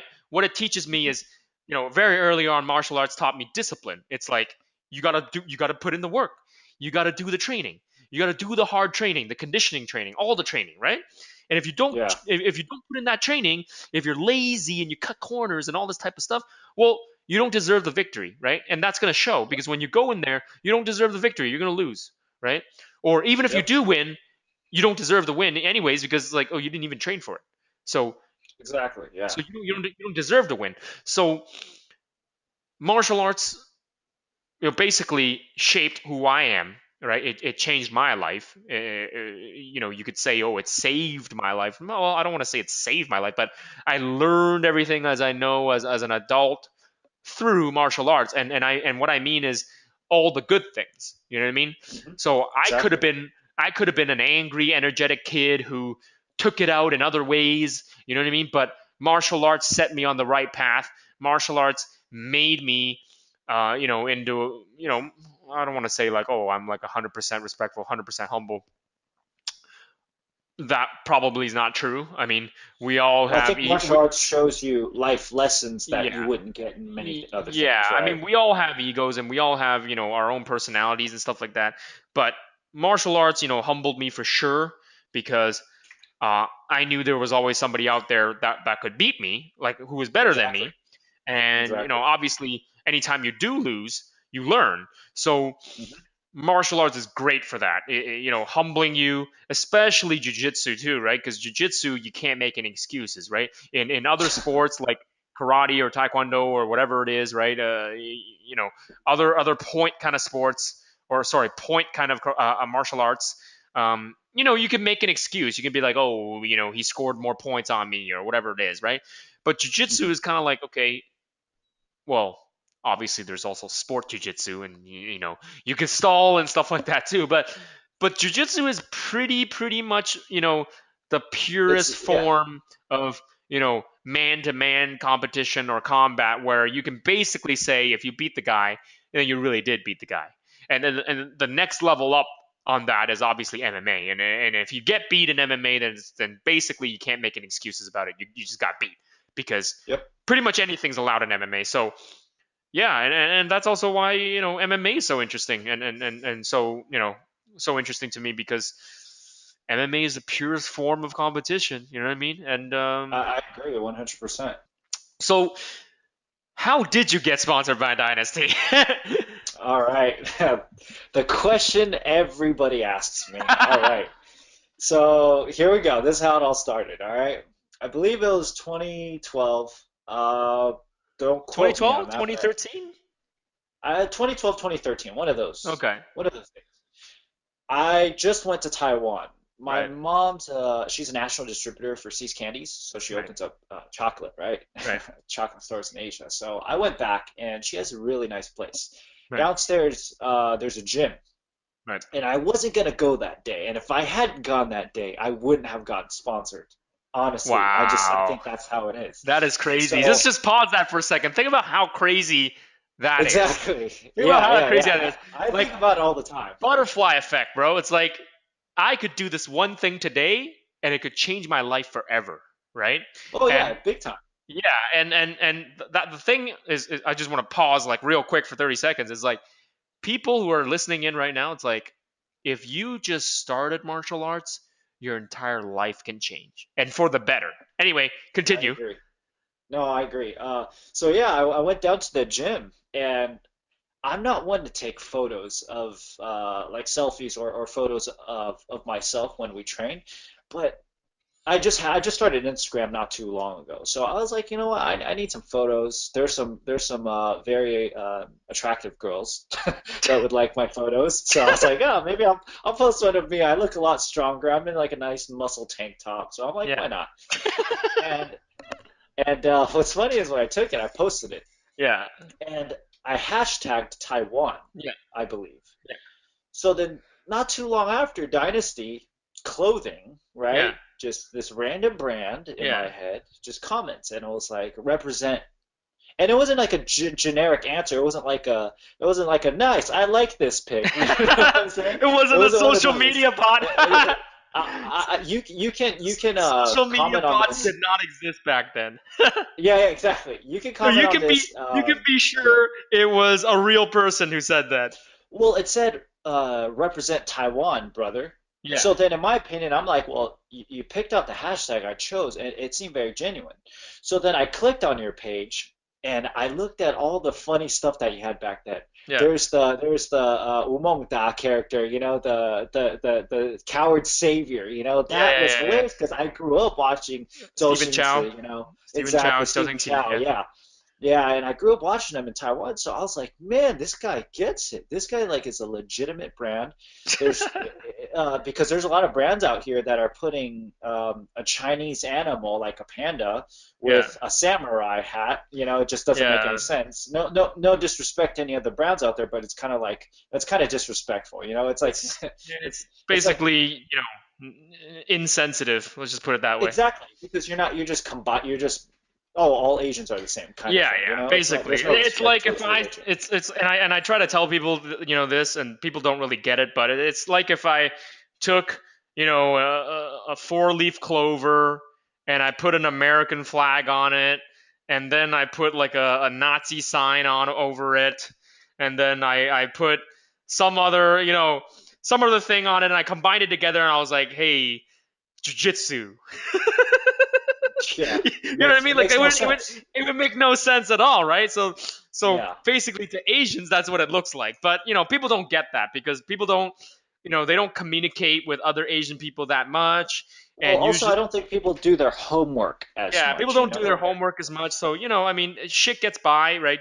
Shit slides through and yeah, it happens. But yeah, Well, anyways, see, that's the thing. I saw that and I was reading everything off the brand of Dynasty and I showed it to my mom and she was like, "Oh, this is a really cool brand." And I'm one who grew up on dragons and like chi, you know, like kung fu, really yeah, like old school. And I've been to China many times, so I've been to temples and monasteries. right. So I was like, "Dude, this is sick. This gear is sick. All this stuff is sick." And I remember the first item that caught my eye was, I believe, the Crouching Tiger set. Yeah, It was yeah. a It's Crouching full Tiger, Hidden Valley Dragon, yeah. Tudo. Yeah, and that was the tiger from on the back. It's just so detailed. I haven't seen. I don't think I saw rash guards around that time that looked like this. You know. No, no, So then, we were, not to brag, but I guess we can brag a little bit because it's our own podcast. But we were the first ones, right? We were the first ones to do full body armor, full body tattoo kind of yeah, yeah, designs, yeah. and this was back at a time where people didn't do designs like that on rash guards, and then this Not is yet, not yet. Definitely not yet. well, yeah. I mean, if we were to be cocky, we would say, yeah, we started that trend, and and honestly, if we were to claim that, if we were to say that, I don't think we'd necessarily be lying, um, because we did come out with that stuff first. We came out with the full body type of designs, full body tattoo, full body armor type designs, and shortly afterwards, the people caught on and it became trendy Yeah, to I think it exploded onto do the the all scene. over, do the all over kind of designs, and then it was it was a thing, and then you go Yeah. through like waves, right, and then it's like a Uh-huh. trend, and then now it's like, okay, now it's kind of going backwards, it's going back to the clean style, it's going back to Simplistic. the Yeah, yeah, simplicity, right? There's yeah. always like trends and waves and things like that. Well, hold on. Let me ask you this. Do you remember when you commented on that photo? Do you remember if you like what happened? What were you doing? What day or Yeah, anything like no, that? I remember I was on the account and I guess I must have been browsing hashtags, right?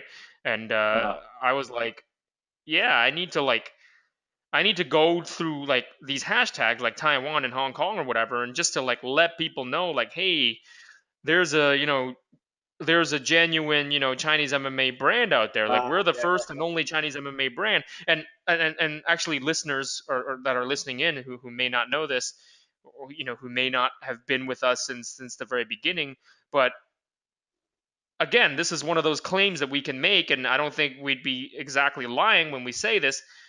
We are the first and probably the only Chinese MMA brand out there. And it's not just Chinese MMA brand, but an authentic Asian brand, an authentic East Asian brand. So Mhm. I know there are other Chinese MMA brands out there now, in Taiwan, things like that, but nothing similar, right? Nothing No, exactly well, what nothing we're on doing. this scale, I think. Nothing on this Yeah, scale, I mean in they my kind of opinion. just do really generic type stuff. Like they have a logo, they have a couple words, and that's about it, Well, right? I It's, don't think it's it's been out as nothing. long as Dynasty has either. Yeah, and it's nothing like, oh, they want to represent the culture, they want to represent whatever martial arts or whatever. They're more like these brands that I would call them like they're like, what do I call them? I call them like Me Too kind of brands. Like, yeah, MMA is hot. It's a fad. Like I want to cash in on it. Therefore, I'll make this brand. I'll give it some kind of name, and I'm not gonna name the name, but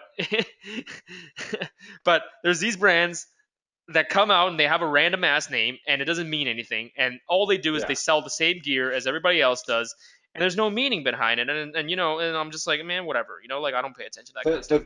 From the great man himself, Lavelle would say, fillers. Oh, Fillers. Lavelle Sheldon Marshall, yeah, that's his word, man. That's his word. Yeah. If he's listening to this, yeah, man, he calls people fillers.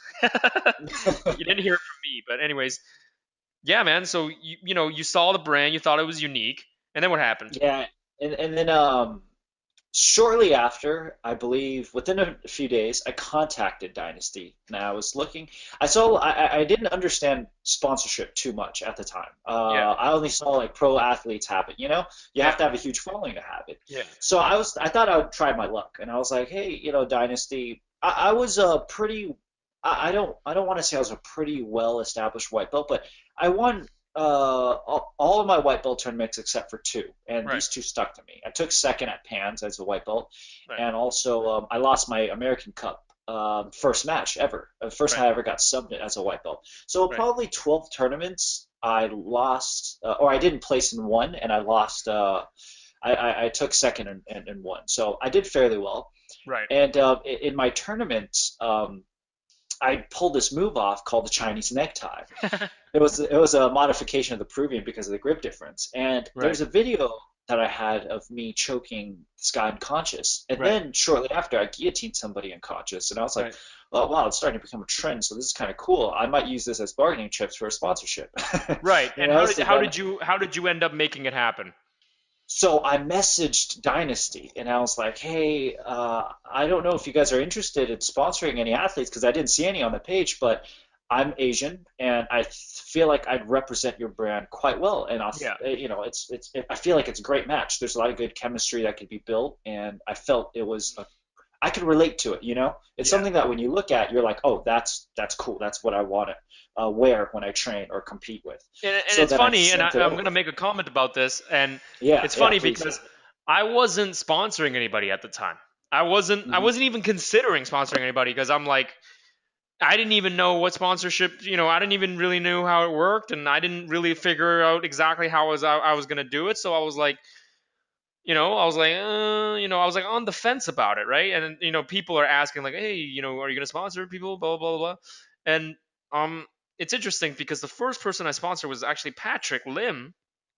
Oh yeah, leg drag for love. Yeah, and then I like you. Actually, I sponsored both of you guys at the same time, but I think he just happened to like get the picture to me like just, I don't know, quicker than you did That's or right. something That's like right. that because Hmm. he already had some of my gear, and it just worked out that way. But you were one of the first people, and then I got your message, and then I was like, hmm, like, okay, maybe I should look into it. So then I checked out your profile, and then I saw that you like choked some dude out unconscious and whatever it was, and I was like, holy shit. I was like, yeah, not bad, I was like, all right, yeah, let's do it, let's try this thing, you know what I mean? And Uh-huh. that's it, man. Rest is Yeah. history. And for Yep. anybody else that's listening in right now, and you guys are wondering, oh, I have to be Asian or I have to be Chinese to get sponsored, blah blah blah blah, and all that type of stuff. It's actually not true. I'm actually trying to find people that are non-Asian to sponsor, and I'm like trying really hard and trying really hard, and it's just that I'm getting all the wrong kinds of people asking for the sponsorships. So people who are listening in right now, I want to sponsor more people. I want to sponsor the right people, but the problem is what ends up happening is the guys who doesn't the guys who don't really understand Asian culture, the guys who don't really understand that we want to remain humble, we want to remain respectful, we want to remain like clean, you know what I mean?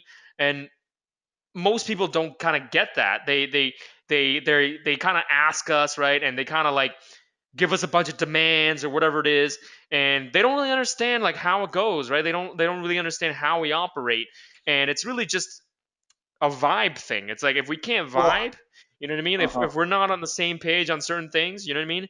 And you know, if you guys, if I don't sense like there's something that hey, you guys are actually loyal to us, you know, if I don't sense that, I don't go for it. So it's not about like oh hey, I gotta be Asian, and you know, you'll sponsor me for sure. That's not true at all. There's plenty of people that ask, you know, ask us for sponsorship, whatever. Doesn't matter if you're Asian or not. If I don't feel like there's a vibe going, like if I don't feel like there's a connection going, you know, it's a no. You know, it's a no. Well, And if I may add, Danny, it also, I think a huge part of it that I see now is there's obviously MMA is getting popular.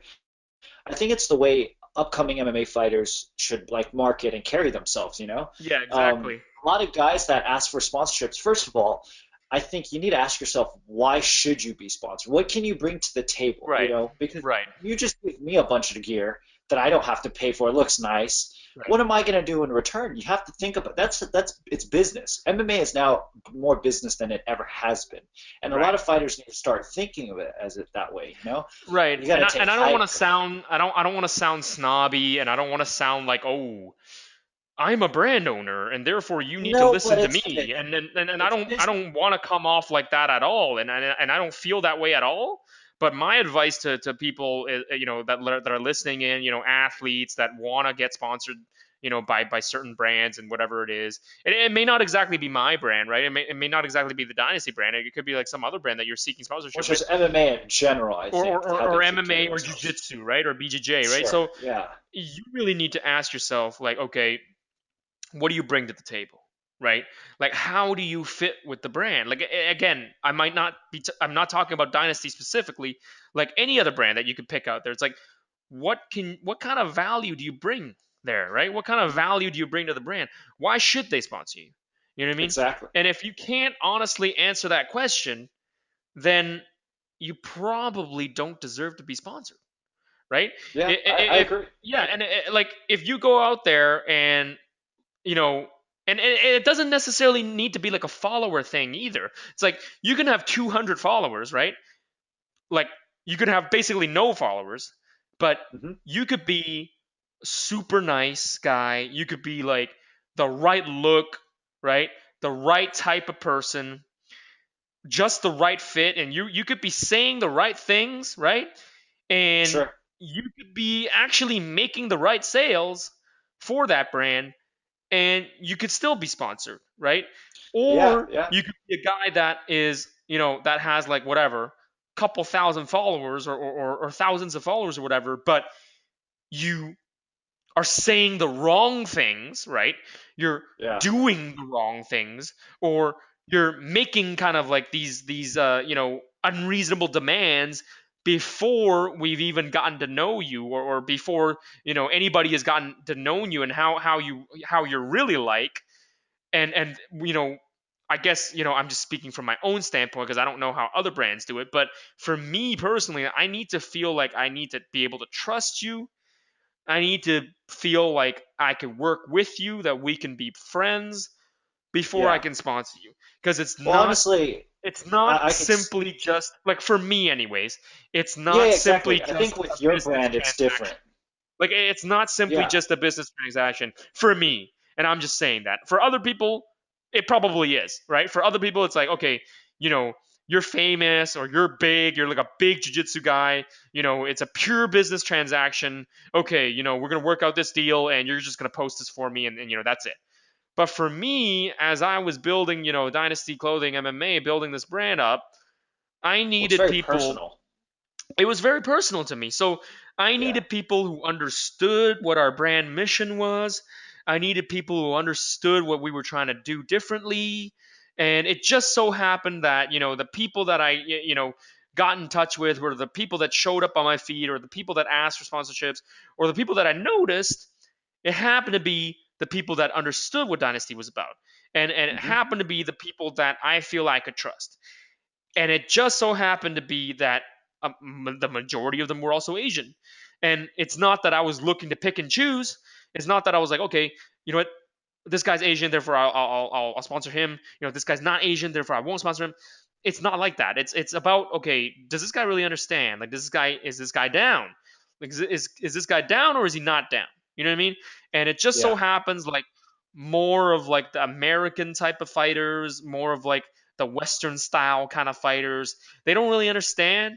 They don't really understand where we're coming from. They don't really understand what we're trying to do. So there's that disconnect, and Well, ultimately, yeah, also the guys that you sponsor, if you notice, if people do notice, and check out Dynasty Clothing website, is you list us not as the Dynasty Fight Team or Dynasty Jiu-Jitsu Team. It's Dynasty Family. You know, we're sort of it's a closer knit group versus like for example, there's I've seen some UFC fights where both fighters are wearing the same sponsors and they're fighting each other. You know, and it's in my opinion, I'm like, well, you guys are on the same sponsor team, right? yeah, Doesn't mean you don't have to fight each other, but it's a little confusing when both you guys are repping the same brand together. So it kind of brings into question which fighter does that brand favor more? You know, right. whereas Dynasty, it's more personal and it's different with you. You know, it's different with Dynasty, and that's the one thing I can relate to and appreciate from my personal opinion. You know? Yeah, and really, it's about the family aspect too, because I come from traditional martial arts background. I didn't, jujitsu was not my first martial art. You know what I mean? Like, MMA was not my first martial art. I come from a traditional martial arts background. Karate, Goju Ryu style black belt. Olympic style taekwondo. Black belt. Did both martial arts for 5 years each, so 10 years of traditional martial arts training before I started. Muay Thai kickboxing and Brazilian Jiu Jitsu and wrestling and boxing and that type of thing. So coming from a traditional martial arts background, family is important to me. So when I Yeah, sponsor people, I need to feel as if they can be part of the family. I need to feel exactly. as if I could let them into my home. You know what I mean? I feel Hmm. like, if I could hang out with this guy, if I could trust this guy, if I could feel comfortable with this guy, then, or girl, then I can sponsor them, right? But Yeah, if they come into my inbox, or if they email me and they're kind of disrespectful, or they're kind of saying some weird stuff at the start, it's automatically a turn off for me. It's like, all right, this guy's not trying to be my friend. Like, this guy's just trying to look for something. You know what I mean? And yeah, I get it. You're trying to look out for yourself in some way, but like, what's in it for me too? You know what I mean? Like, why do I have to sponsor you? Right? Like, you're not entitled to anything. You know what I mean? Like, if I want to say it in a mean way, like, nobody's entitled to anybody. Nobody's entitled to anything, right? So, you yeah, know, even for myself, like, if I would compete or whatever, and I do compete, I wouldn't have this inflated ego where I would go message some brand and be like, hey, dude, send me this, send me that. Like, I wouldn't even bother. I literally would just buy it. Like, if I yeah. like that brand so much, right? And honestly, that's what I've done, right? That's what I've done in the Yep. past. I'm like, Support the if I brand. Yeah, like that brand so much and I like that design so much, I just straight up took my wallet out and I just bought it. You yeah, know, why do I have to go around, asking for handouts? You know what I mean? I find that exactly. that's disrespectful to the brand. I find that that's disrespectful to whoever who owns the Well, brand. yeah. Then you're missing this point of the sponsorship. The Right. And sponsorship isn't getting free gear. It's about right. representing the brand. Yeah, and I feel that if I did that, right, if I went around and asked people for free things, I'm actually making myself look bad, because I'm like, oh, look, here's this cheapo, Yeah, who, no, literally, this is how I would see myself, right? I'd be like, oh, yeah, here's this cheapo who, has the nerve to go and ask, Nike or whatever, or ask whatever brand out there to send him some free stuff. It's like Yep. I would think to myself, right? Like just as a self reflection, I'm like, dude, who am I to ask something like that? You know what I mean? Yeah. Like, am I like Yeah. a world champion, in anything? The Yeah. answer is no, right? Like, I'm not a world champion jiu-jitsu guy or like national champion jiu-jitsu guy. And and honestly, if I was, then sponsors would be coming to me. I would never have to ask for that. You understand what I'm saying? If I was actually that good, sponsors would be coming over to me and sponsoring me automatically. It wouldn't be me coming up to sponsors and being like, "Hey, send me this. I'll plug this for you. I'll plug this for you." That's just not how the way it works. It makes you look cheap, is what it is. So a lot of people don't understand that. They think like, oh, just because they strung together a couple wins, in kickboxing and MMA, whatever it is, right? They think that just because they have a couple wins and they got like an inflated sense of ego and they're not even that big yet, right? And it doesn't even matter if they have 500 followers or if they have 5,000 followers. It doesn't matter. Like no, that doesn't really matter. Ultimately, it's like, are you that guy, right? Do you understand, Yeah. right? Are you willing to put in the Yep. work? Like, are you willing to establish that trust, right? That's more important, at least for me. Exactly. For other people, it might strictly be a business thing. It might strictly be a, hey, okay, how much you want? Okay, sure. A couple $100. All right, cool. Post this. All right, cool, done. But that's kind of not how the way it works for me. Like when I try to sense people, I'm like, hey, can I bring this guy in and or bring this girl in, and we're gonna have a close relationship, right? Hmm. Where I could really invest in this person, right? If I bring this person on, it's for the long term. It's like, okay, let's say your athletic window is like 10 years, right? Let's say Yeah. you're going to compete for a certain amount of years, and then maybe you're going to coach afterwards, or maybe you're going to open up your gym afterwards, or whatever it is, right? Or if with some other people it's like, hey, I'm going straight to the top, like I'm going straight for the UFC belt, you know like it's a long-term relationship. So for me it's like, okay, what can I do with you, and what can I do for you, and what can we do together, right?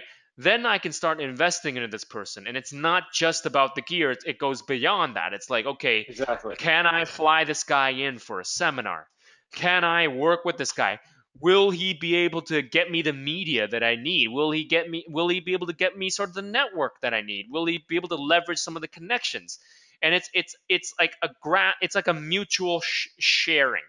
It's a mutual sharing of resources. It's a mutual sharing of benefits, and it goes back to martial arts. It really just goes back to martial arts. It's like benefiting both you and me, like mutual benefit, right? Like Dave Camarillo Yep. said, for mutual benefit, right? Martial arts is for mutual benefit, and that's really ultimately what it is. If I could trust you and you could trust me, that means we could train together, we can eat together, and we could grow together, right? Because if you Yep. understand the brand and I understand where you're coming from, and we're both respectful martial artists, because that's what Dynasty Clothing is about, Dynasty MMA is about. It's about respectful martial artists, right? And you can hear me like kind of go off on this podcast, and maybe I'll like swear a little bit here and there, and cuss a little bit here and there, but I'm just being real, right? Like I'm just being real with you. I'm trying to be Yeah. real with the audience, right? I'm not trying to like, oh, put on this fake image, right? Like this John Jones type image where I'm trying to be like fake nice or fake humble or whatever it is, and censoring myself on purpose just to, let you guys know that I'm this nice guy. No, no, no. I'm literally letting you know this is how I feel and this is who I really am. I'm not going to like shy away from it, but it doesn't mean I go out into the public and go into to the gyms and go into like family oriented places and swear or anything like that. I don't swear in public places. I don't swear, in family oriented places, right? I keep it respectful, and you can ask around, right? Like I keep it respectful, I keep it humble, right? When I'm out there and I'm talking to people, I shake people's hands, stuff like that, right? It's just on this podcast when I get emotional about something or when I get passionate about something, then I'll Yeah. be an It's adult, passion. right? Then I'll Speaking be an from adult passion. and I'll be passionate about something, and I'll say how I really feel, right? And I just want our listeners, our fan base to be able to come into this podcast and be like, hey, I'm getting the real experience. I'm Yeah. getting It's the raw. real Dynasty experience. I'm getting the real raw experience. Like this guy's not sugarcoating anything. Like he's not lying. He's not like trying to like pull a fast one. He's not trying to like pull up some BS marketing scheme, just marketing himself or whatever. He's not trying to John Jones me or anything, and then fail the drug test later. You know what I mean? He's not gonna let me down. You know what I mean? Like, so Yeah. yeah, basically, like, it's like that. So I might get passionate about something and I might like start swearing or something, but I don't mean that in a negative way. I don't mean that in a thug type of way. For me personally, I'm really, really, really against like people who are like thugs, people who are like trashy, people who, do drugs, people who, are bullies, from all the stuff that we've been talking about, I'm very, very, very much against that. I'm very, very Mhm. much anti that. And it's not because, oh, you're like this, snobby, privileged dude, who's, placing his judgment on others. You know, it's like, it's not like, oh, yeah, you had it easy in your life. That's why you're like judging others. Others have it hard. They did drugs because they were going through hard times and stuff like that. No, it's not like that at all. I'm not trying to judge people based on a position of privilege or based on a position of where I'm trying to make myself look good, or that I'm trying to be snobby about judging other people. No, it's just a system of values and a system of beliefs. It's how the way I was raised. It's how the Yeah. way I was taught through martial arts. Like, you gotta be a respectful martial artist. You gotta treat people with respect. You gotta treat others good. You know what I mean? You gotta be an Yep. upstanding person. You gotta be a voice of reason. You gotta be a voice for good.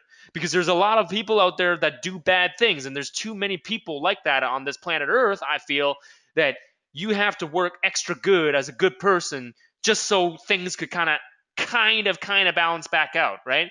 Because it's because here's the thing, Yeah. it's easy to be bad. You know what I mean? Like, it's so easy to be the bad guy. It's so Yeah. easy to be the villain because anybody could be that. But it's so much harder to try to stand up and fight for something that you believe in that's good. Because whenever you try to be good, there's always other people trying to tear you down and try to make you not good. You know what I mean? Because it's so easy to be bad. Yeah. It's so easy to be a bad person. Yeah. And a lot of people don't understand that in the MMA game, in the sports game, in the combat sports game, in the jiu-jitsu game, where a lot of people just swear, just cuss a lot. A lot of people just, they don't really care about the martial arts side of it. All they care about is the combat sports side of it, the sports side of it, sports jiu-jitsu, you know what I mean? Like, oh, man, I'm hitting this cool move and blah blah blah blah blah, and I'm getting all these medals, and I'm getting all these sponsors and all that type of stuff, and they get wrapped up in all that stuff, and they don't realize that that's not really what martial arts is about. Like, martial Yep. arts is about self-improvement, right? It's about like defending, like self-defense, first of all. Yep. It's about developing your moral character, right? It's Yeah. about refining who you are. It's about discovering yourself, and you being a martial artist. You've learned these skills. You've learned these things. These deadly skills.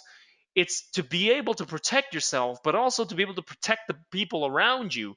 And it's being able to protect the people who are less fortunate. It's being able to protect the people who may not necessarily be as skilled as you, or don't have the opportunities as you do, or don't have the physical gifts as you. That's really what martial arts is about. Hmm. Martial arts is being able to learn these things and protect each other, and protect each other from evil, if you want to put it that way. Because evil is everywhere, right? People learn martial arts and use it for shitty reasons, right? They'll use it to bully other people. They'll use it to beat people up. Or people, in corporate power structures, they've got all this money, and then we're gonna bully these farmers, or we're gonna bully these villagers into like doing what we want them to do. And martial arts really started out as self-defense and survival. And it was Hmm. taught to other people so that they could defend themselves, and it was a key to survival. So it's about those martial arts values. It's about those things, and it sounds corny to most people, but it is about respect. It is about honor. It is about moral character. It is about all those things, and those are all imbued in our mission as Dynasty Clothing MMA. And even though we're big MMA fans and we're big Jiu Jitsu fans and we all train MMA and we all train Jiu Jitsu, at the end of the day we still remain respectful of everybody. We still try to remain humble, right? I know sometimes we have to market ourselves a little bit. We'll post a little video here and there, right? Whatever it is, right? And Yep. but at the end of the day, if you talk to us, if you get to know us, we tr- we try to be respectful martial artists, and that's who we really are. We don't try and fake that stuff. And that's basically it. So and that's the kind of message that I would like to bring to other people. That's the kind of message that I'd like to spread with Dynasty Clothing MMA. Spread it to all corners of the world. Like, we really represent martial arts, right? And it doesn't matter if Yep. you're a traditional martial artist or if you're a combat sports martial artist, right? We totally believe that at the end of the day, you got to be a martial artist, or else you really shouldn't do martial arts.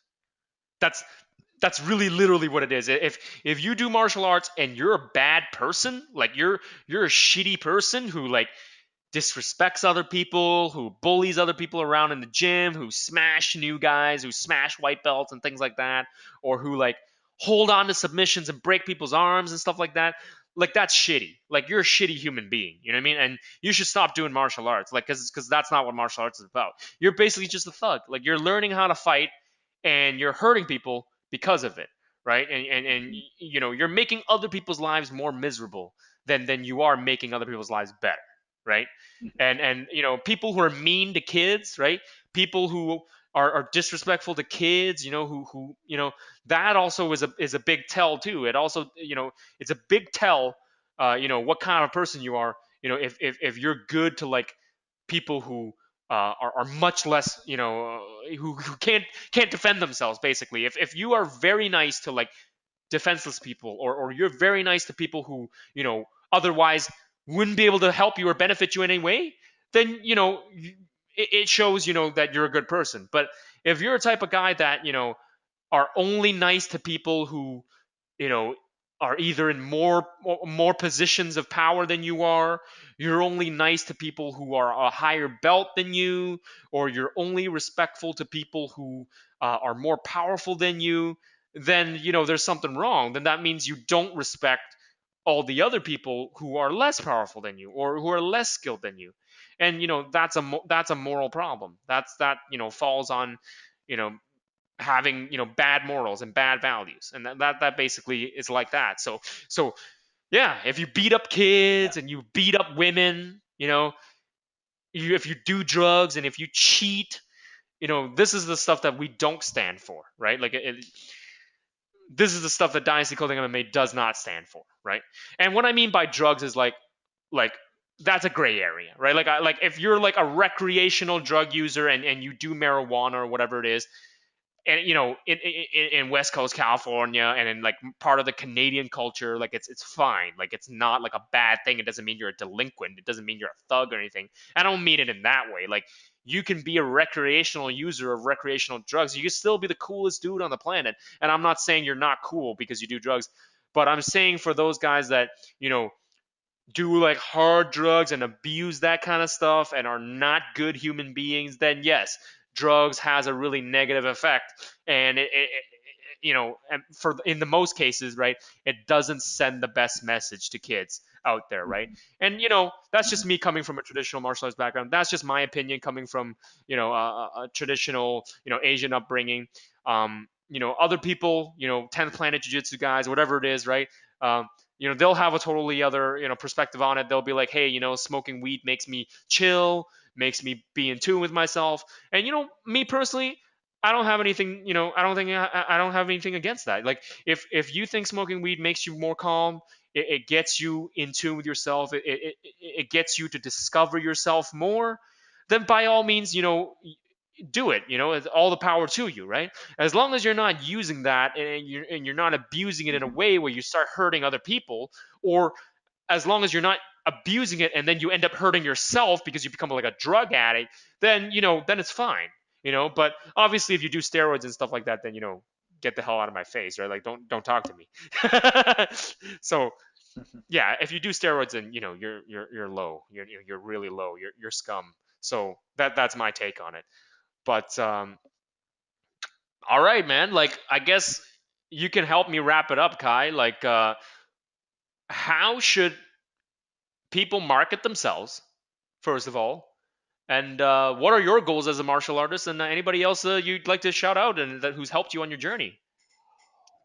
Yeah, so I think MMA fighters that are up and coming now should understand that it's more about business. They need to understand it's more about business now.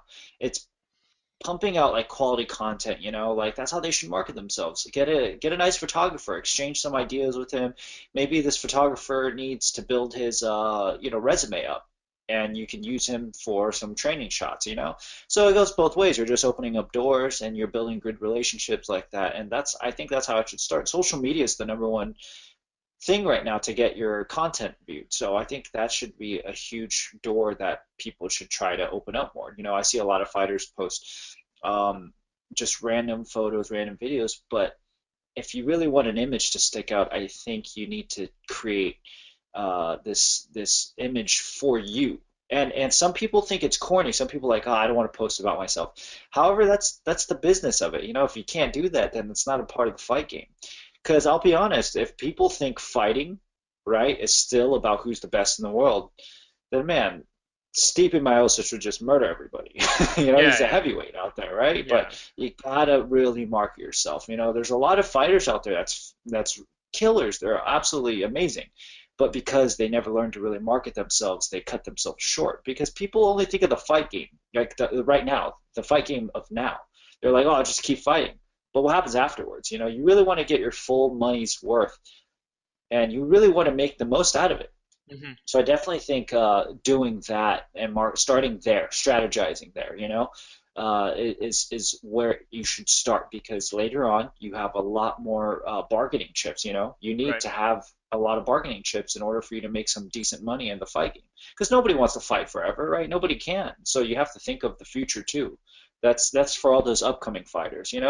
And my goal as a martial artist, I'd say, is in the beginning when we talked about the bullying thing, I would Hmm. mainly wanted to just fight for Asians, Taiwan, China, everybody in Asia, Koreans, Vietnamese, because I grew up with Filipinos I consider Asian. When I grew up, Of course, the of course. Filipinos were like, oh no, we're Pacific Islanders, but Yeah, yeah. I Some saw of them them as say they're Pacific Islander, but you know what I mean. yeah, For me, man, like I consider all Asians to be Asians. You know what I mean? exactly, And I mean that in an affectionate way, right? I don't mean that in a way like it's disrespect, like you're not respecting the fact that we're Pacific Islander. No, no, no. What I mean is like, hey, we're all brothers, right? You know what I mean? Like we're all brothers, and exactly. it's better that we understand our differences. It's better that we unite together and share our cultures with each other. Uh-huh. And yeah, and it's not just an Asian thing. I mean, like I got like you know American friends, Canadian friends, African American friends. I use the word white and black and stuff like that to you know to express that. But the more politically correct term would be like African American friends, uh, Western friends, Caucasian friends, whatever it is. It's about being able to share it to them as well. It's also taking that culture back as well. And it's mainly through martial arts, right? Like we all E- everybody can share it. Everybody can unite together through martial arts. But yeah, Exactly, you're exactly. you're fighting for That's Asian representation. Okay, cool. I can respect that. I can that respect that. that was a huge part, and now the older I get, the more I'm just fighting for the little guy, the guy that wants to see, because I didn't realize how many people can relate to my story, even though they're not Asian. I have some good friends who there's a main crew I train with right now. Nick is actually one of my main training partners, and Nick and I met because he came to the gym and just he was my sister's yoga instructor, and she just brought in her kid to train. And him and I come from completely different backgrounds. His mother's Guatemalan, and he's more Americanized. He doesn't really know how to speak Spanish or anything like that. But I didn't realize how similar we were, growing up, like just uh, the way we see things, the way we see things, and I didn't realize how close I was to a lot of other people, just because we were different nationalities doesn't mean we don't have the same problems, Mm-hmm. and growing up he wasn't really predominantly an athlete just like me. He didn't really do anything that stood out. He was just kind of like a regular guy, and he found martial arts to be an escape, and he competes now and he's smashing it. And I see Mm-hmm. him just like me a few years ago, so then now I'm just training with these group of guys. Roger too. Roger, who came into the gym and took one of my classes when I was teaching at Guerrilla Jiu Jitsu as a Mm-hmm. striking coach. He came in and he was like, "Hey, I want to train," and he put in more work than anybody else. And when I saw that, I was like, "Man, see, I want to work with people that are dedicated." So then I Mm-hmm. started realizing these are kind of the people that I'm fighting for. And then there's also my good friend Anthony, he wants to become a police officer, Mm-hmm. but he's still training currently right now, and I see that as I'm like, man, see, these guys are all so into training, but Mm-hmm. we all have similar issues, where people make fun of us or they see us as like we grew up differently, but we still face Right. the same challenges, Right. and these are the people that, man, I can't say enough good things about because I look at it as an opportunity when I train with these people who I'm fighting for. I'm fighting not just for my family, for my, the people I care about, but it's I don't forget the people who helped me out while everyone else was making excuses. Mm-hmm. Mm-hmm. Like these people were there, and Mm-hmm. I met some great people along the journey of martial arts. My new coach, Muay Thai coach Steve Chow, Mm-hmm. he's been working with me ever since, and these guys put in they have he's Asian as well, and these Mm-hmm. guys face similar issues that I have, and I didn't realize how it's all communication, right? You talk Mm-hmm. about it, everybody starts coming together and like, hey, we have that issue too. Mm-hmm. Nothing helps puts one perspective when you pledge allegiance to a higher cause, and what I mean by that is all of us are basically alliancing up, not Mm-hmm. forming up as in like bad way, but we're all getting together and we're all like, hey, we're all martial artists, we all Mm-hmm. train, we like helping out. Mm-hmm. Let's try to put this as a positive change, change how people view us, change how people see certain situations. And for all those people out there that are listening and like, hey, I want to kind of follow along the guidelines, like we're just trying to show a path that has been paved but not necessarily pointed at, I think martial arts. because this, Yeah, I yeah, think I think the big takeaway for this episode, we do want to wrap it up.